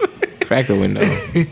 It's So you guys get like called for everything? Yeah, well, you know, people they don't know what it is. Yeah. So I could see it from their version, from their like perspective, like, oh my God, what is this? And at this moment, we do so many things that, like, my company just became a shooter. Like, if you have a shooting incident, like let's say if someone goes crazy shooting up a Met Stadium, we get assigned. You know, they give us a bulletproof helmet, a vest, and we go that way. Like, they don't give me no gun or nothing, but you know, I'm going into the hot zone or warm zone, which basically, you know, we're surrounded by officers, trained officers for this certain situation, and then we go inside and, you know, we treat all those that are wounded. So that's something else. Like, wow. So it's like everything gets packed onto the fire department. People don't know this, but we do everything. Whatever you can think about in an emergency situation, we're there. So water, even a water leak, we're there. Stuck elevators, we're there. It's a fire, we're there. If it's a car accident, we're there. If it's plutonium, chemical, biological, train accident, whatever it is you can think of, we're there. So, you know, it's like the first of the first responders. Yeah, it's not like we're like, oh yeah, it's just a fire, let's go. Yeah. So that's crazy, man. Well, thank you for me and for these Spun Today listeners being for your service. It's much appreciated, man. Yeah, man. I love it. I love what I do. That's awesome. And I'm glad to be part of it. It's my fitness thing. I got another 13 years or 12 years to go. Is it like I know like 20 years like no, it's actually 22 and a half, so I have more than 13. Okay. Yeah. I have more than 13. You get to retire? Yeah. Full pension stuff? Yeah. Nice. I'm hoping I can finish before. Yeah. I'm trying to do an entrepreneur thing now with fitness. Nice. Because I love fitness. So tell me more about that, like your fitness endeavors. Obviously, fitness has been like a big part of your life, like throughout. For folks listening, I'm going to definitely link to in the episode notes Jose's Instagram and stuff like that. I call him the Dominican David Goggins. That's funny. You know what? It's actually, you're like not the first one to call me. You serious? Yeah, I'm serious. Nice. It's insane because I've actually done a couple of David Goggins like challenges. You know how he always has challenges? Yeah. And there was a challenge that I thought, I was like, yo, this must push you like crazy. Like, this must push you like crazy as in, like, can you really do it? It sounds easy, but can you really do it? So he had this challenge where you did like 4 miles every 4 hours for 48 hours. So you almost ran 2 marathons in 2 days. And so I tried it. I started off, I was like, oh, this is good. But once you're in like, let's say at 3 a.m. or 4 a.m, you got to wake up and run again. And then you wake up at 8 a.m. Well, not even wake up at 8 a.m, because if you run, let's say I do my run at 12. a.m. Then you get back 4 miles, depending on how fast or slow you do it. You get back in like, let's say an hour. Then you have another 15 minutes to shower, eat a little something. Then you have another 15 minutes to like fall asleep. And, like, if you do, down, if you fall asleep at that time, because you have the adrenaline going. And then you wake up at 3:30 a.m. You wake up again, and it's like, oh, I gotta get ready. So it's not like you have 4 hours of straight sleep. So and then you gotta wake up. It's not like again. a switch that you like just like turn on. No, you gotta put your clothes on. Like an hour if you're lucky. Yeah, basically. And then you gotta go again. And it was crazy because after I finished that that challenge, I was like, yo, I might do another 4 miles just to make it a certain, like 48. And I was gonna make it 52 instead. I was like, that'll be 2 miles, 2 marathons completely. And then it was like at 8 a.m. I got a call like, hey, you work today, right? And I'm like, what do you mean? It's like, yeah, your vacation ended like yesterday. I was like, what? Oh, so then shit. After that whole challenge, I had to go to work. Damn. And I was like, oh my God. That was crazy. That's insane. That was crazy. But you did the challenge. I did the challenge. Did you get any calls that day? Of course. You always get a couple of calls. But, I think once you get to a certain level, your body is always prepared to go. Right. Even if you're tired, it gets the adrenaline to go. It's like, what's that saying? Stay ready so you don't have to get ready, something like that? Always. Nice. Always. I've done like, when I look at his challenges, I'm like, okay, I could do this. I've done stuff like, I wanted to create my own challenge, and I did, it was 50 push-ups every hour for 24 hours. Damn. And sounds easy, but then when it's like 1 a.m., you do 50 push-ups, and you're like, okay, I finished the 50 push-ups, is 120, and you're like, now to go to bed, and then you got the adrenaline going, and you're like, oh man, and then let's say you do go to, like, you knock out around 1:30, let's say 10 minutes to knock out. Half hour later. Yeah, not even half hour, because you got to wake up like at 1:50 or whatever. You'd be like, oh, here we go again. At 2 o'clock, I got to do another 50. Fuck. And it was 50 push-ups every hour for 24 hours. And you did that? You completed that? Completed it. And I had to be at work too, so it was crazy. That's fucking insane.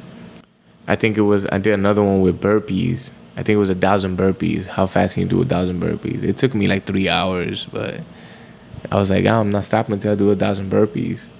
And it was like the hottest day in the world at Forest Park, and I still did it. So it's good to have the challenges, because then you're like, yeah, I freaking did it. You have like something to strive for. And it's also, at that point, it's like, it seems to me from like the outside looking in, like it's more of like a mindset thing. Yeah. It's like, no, I'm not leaving till... Actually, I did more than 1,000 burpees, because I ran to the park, which was 3 miles. And then I ran back after the 1,000 burpees back to the house, which is another 3 miles. And I love like the post that you've put up that I've like followed and I've seen and I read. Like sometimes you like write like long ass like motivational like type things and just like reflecting on what you did and like stuff like that, and it's like awesome, and folks should definitely check that out, man. I think if you put the post, it's just like, oh, whatever, and then if you put the post with some writing on it, people can actually connect to it, right? And then it might give them something to be like, oh, all right, I'm gonna try this, right? Or even if I don't finish it, at least I tried it, right? And then you try again some other time to finish it. True. Yeah. What's your Instagram? I'm gonna link to it in the episode notes, but if anybody's listening, it's at Dr. Fist, like Dr. Fist, all written out. It's funny, some people just know me as Dr. Fist, so when they see me, they say, oh, Dr. Fist. Nice. I'm like, yo, what's goody? That's awesome. But I think I use the Instagram just as a fitness thing, hoping that someone actually sees that everyone's going through the same things all the time. And if you're fit, you feel better no matter what you go through. Right. And no matter what, like we were talking about this before, like what walk of life you're into. Like you were telling me, like even if I'm into writing, like being fit and stuff like that, like the endorphins that release in my brain from working out and stuff like that will help me with being more creative. Or no matter like what walk of life you're coming from or what path you're coming from, like being fit is something beneficial to you, like no matter what. Yeah. Whether it's a physical thing or a mental thing or whatever. I've read books. I know a couple of like depends what success is to me to a certain person, because success means it's different to everybody that's searching for it. But in my eyes, every successful person always works out. True. Usually before what their day Before they start out the day. Before they start out the day, they usually work out, and everyone can do that. Everyone can feel good before their day starts out. True. And just have to be willing to like put that effort in. Yup. That's awesome, bro. Bueno, Jose, I want to thank you so much for doing the podcast. Really appreciate it. This was awesome. I know a lot of people are going to get a lot from it. And you have an open invitation, obviously, to come on in the future again. We'll definitely have you back on. But if there's any final words that you want to say? I personally, in my opinion, I think anyone can achieve whatever they want if they stay working on it. You fail, you work on it. And if you succeed, then work on something better, because it was probably too light for you. So, and if you do succeed, then work on something else on that same realm. But we can always achieve whatever we have our eyes on. Just focus. Nothing deters us unless you let it deter you. Well said, man. Yeah. Thanks again, bro. Thank you, man. I appreciate it, dude. That was awesome. It's amazing catching up with you, too. Likewise, bro. Thanks. And that's the episode, folks. How great was that conversation? A couple of points that were my favorites that I just found fascinating was from the firefighting section. The fact that part of their process when they go into the building and, let's say there's smoke and fire everywhere, you can't really see shit, is everybody obviously knows their position. They, you have the guy that has to go to the roof, the guy that has to get to the back of the building, the firefighters that are heading into the building or the room. And one takes the left side and one takes the right side, and they have to keep their hands on the walls, scale the room. That was just so interesting to me. Just from a tactical process perspective, I guess. That's how that works. But how fucking scary is that? Can you imagine being in a situation like the one Jose was in where he was doing that but literally couldn't see anything? And his mask fogged up, and he didn't have the experience enough yet to know that there was this mechanism button thing on the side that cleared up your mask. That shit fucking gives me chills just thinking about it. So again, Jose, all the other firefighters out there, thank you again for your service. The other part that was my favorite came from the Golden Gloves pursuit. And it's about the dedication that it took from Jose to pursue his dream. The gumption and the stick-to-itiveness that it took to go through all the discouraging shit that he went through while fighting to make it out on the other side as a champion. It was just phenomenal. And that's a life lesson for all of us to take in and apply it to whatever our pursuits are, whatever our dreams and aspirations are. Stick to it. You want to be a writer? Keep writing. Find the time to write. Discipline yourself. Set a schedule for yourself. Show up every day and do the work. Know and anticipate the fact that you will have setbacks. You will have the opportunities to be discouraged to the point that you quit. But you can push through that. I mean, look, can you imagine, first of all, just being able to be a fighter, a contender within the Golden Gloves? Hundreds and thousands of fighters doing the same thing. That's sick in and of itself. Just being able to accomplish that. Being the last guy, the first guy that loses in the weight divisions or whatever. That's a fucking accomplishment. Can you imagine going through that and being good enough, talented enough, trained enough, disciplined enough to make it through the ranks and then losing in the quarterfinals or semifinals, getting so close to that victory that you're chasing, having it within reach right there, and then losing. And in some of those cases, losing because of, which is even more frustrating, just the politics of boxing. And this person knows that person, or that sponsor likes this fighter for whatever reason. The son of the vice president of the organization that you're fighting in is the person that you're fighting. And bullshit things like that, that's fuck. How do you not get discouraged from that and say, fuck this, man, I'm not doing this shit anymore? That thing that it takes to say, nah, man, fuck that. I'm going to stick with this. I'm going to get what I want. That's a piece of motivation that each and every one of us should try and emulate in what it is that we do. and like Jose did, lost 5 Golden Gloves straight, then went to Missouri. Do you guys know where the fuck Missouri is in relation to New York? Shit's far as fuck. Go to Missouri and start fighting in that tournament with fighters from around the world, just in pursuit of his goal. And then he breaks through on the other side and eventually accomplishes his goal and becomes a motherfucking Golden Gloves champion. That's amazing right there. Jose, congratulations. Thank you once again for sharing all those stories with us. You are officially Spun Today alumni, which is a prestigious title in and of itself. You know, maybe not as good as the Golden Gloves, but you definitely have an open invitation to come back on the podcast anytime you want. I'll be looking forward to many more conversations to come. To the folks listening again, please follow Jose on Instagram at Dr. Fists. That's Doctor spelled out DoctorFists. Dr. Fists. I'll link to it in the episode notes to make it easier for you folks. And also check out the webpage that I built out for this episode, which I will also link to in the episode notes, and is located at spuntoday.com/podcast/187. I got some pictures with me and Jose, pictures of us smoking the cigars, just like chopping it up, pictures of the Golden Gloves chains that he has, both the gold and the silver, along with some other links and relevant information. And that is it, folks. That is episode 187 of the Spun Today podcast. I hope you guys enjoyed it as much as I did. Please stick around so you can hear a bunch of different ways you can help support the Spun Today podcast if you so choose. Peace. What's up, folks? Tony here. I hope you're enjoying this podcast as much as I enjoy producing it for you. Here are a few quick ways you can help support this show. You can support the Spun Today podcast by going to spuntoday.com/support. There, you'll find my merch section, where you can cop the iconic Podcasts vs. Anybody t-shirt in a wide variety of different colors and all different sizes. Also, if you're into cycling, you can cop the super soft, comfortable, minimalist design Spun Today Bike Club t-shirt. Also available in a bunch of different colors in all different sizes. There are a few other designs of different types of t-shirts. Definitely go there and check it out. spuntoday.com/support.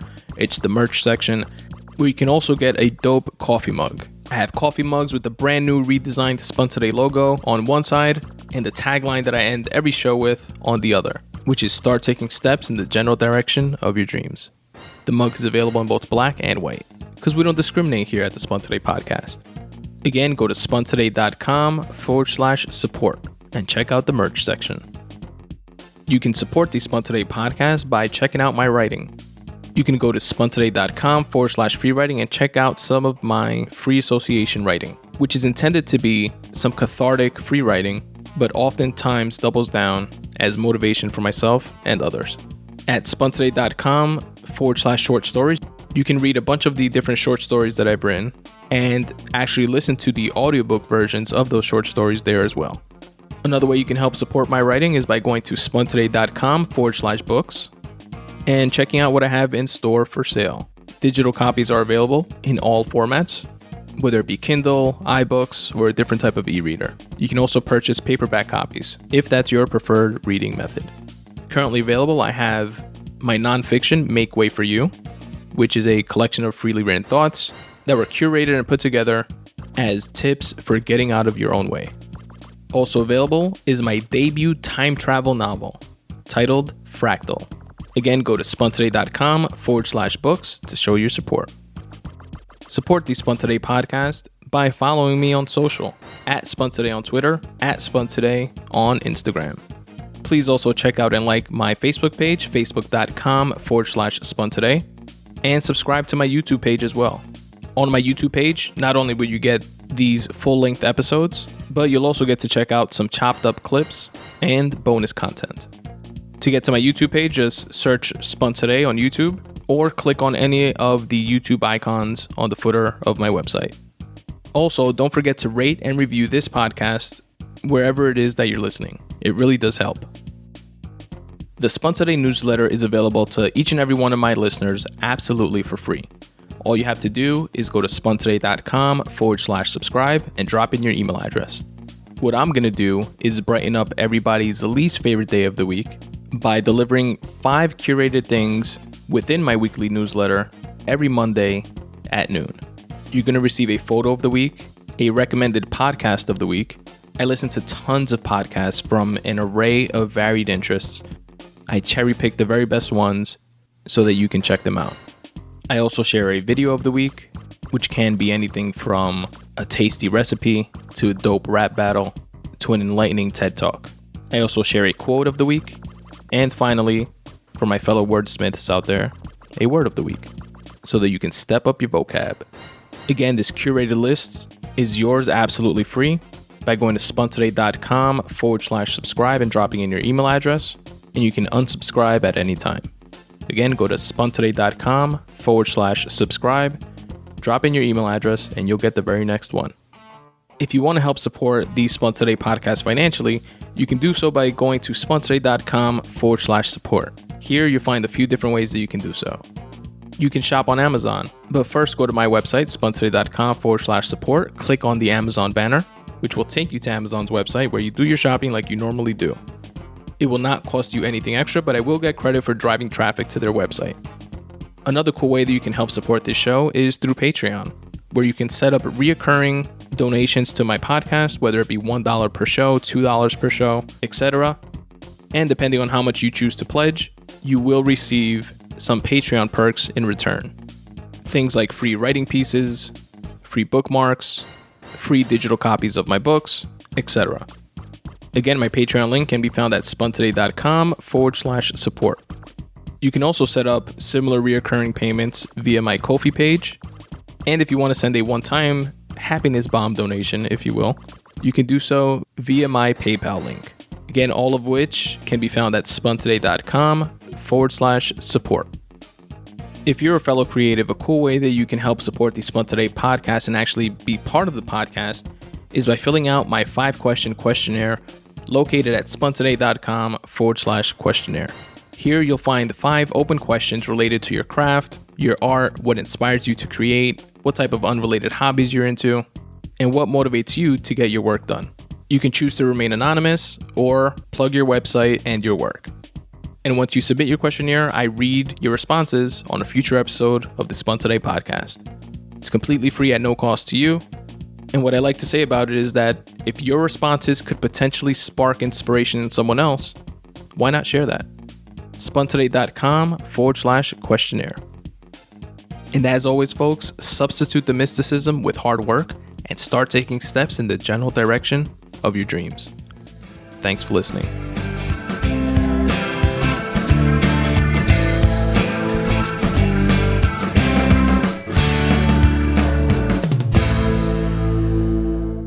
I love you, Aiden.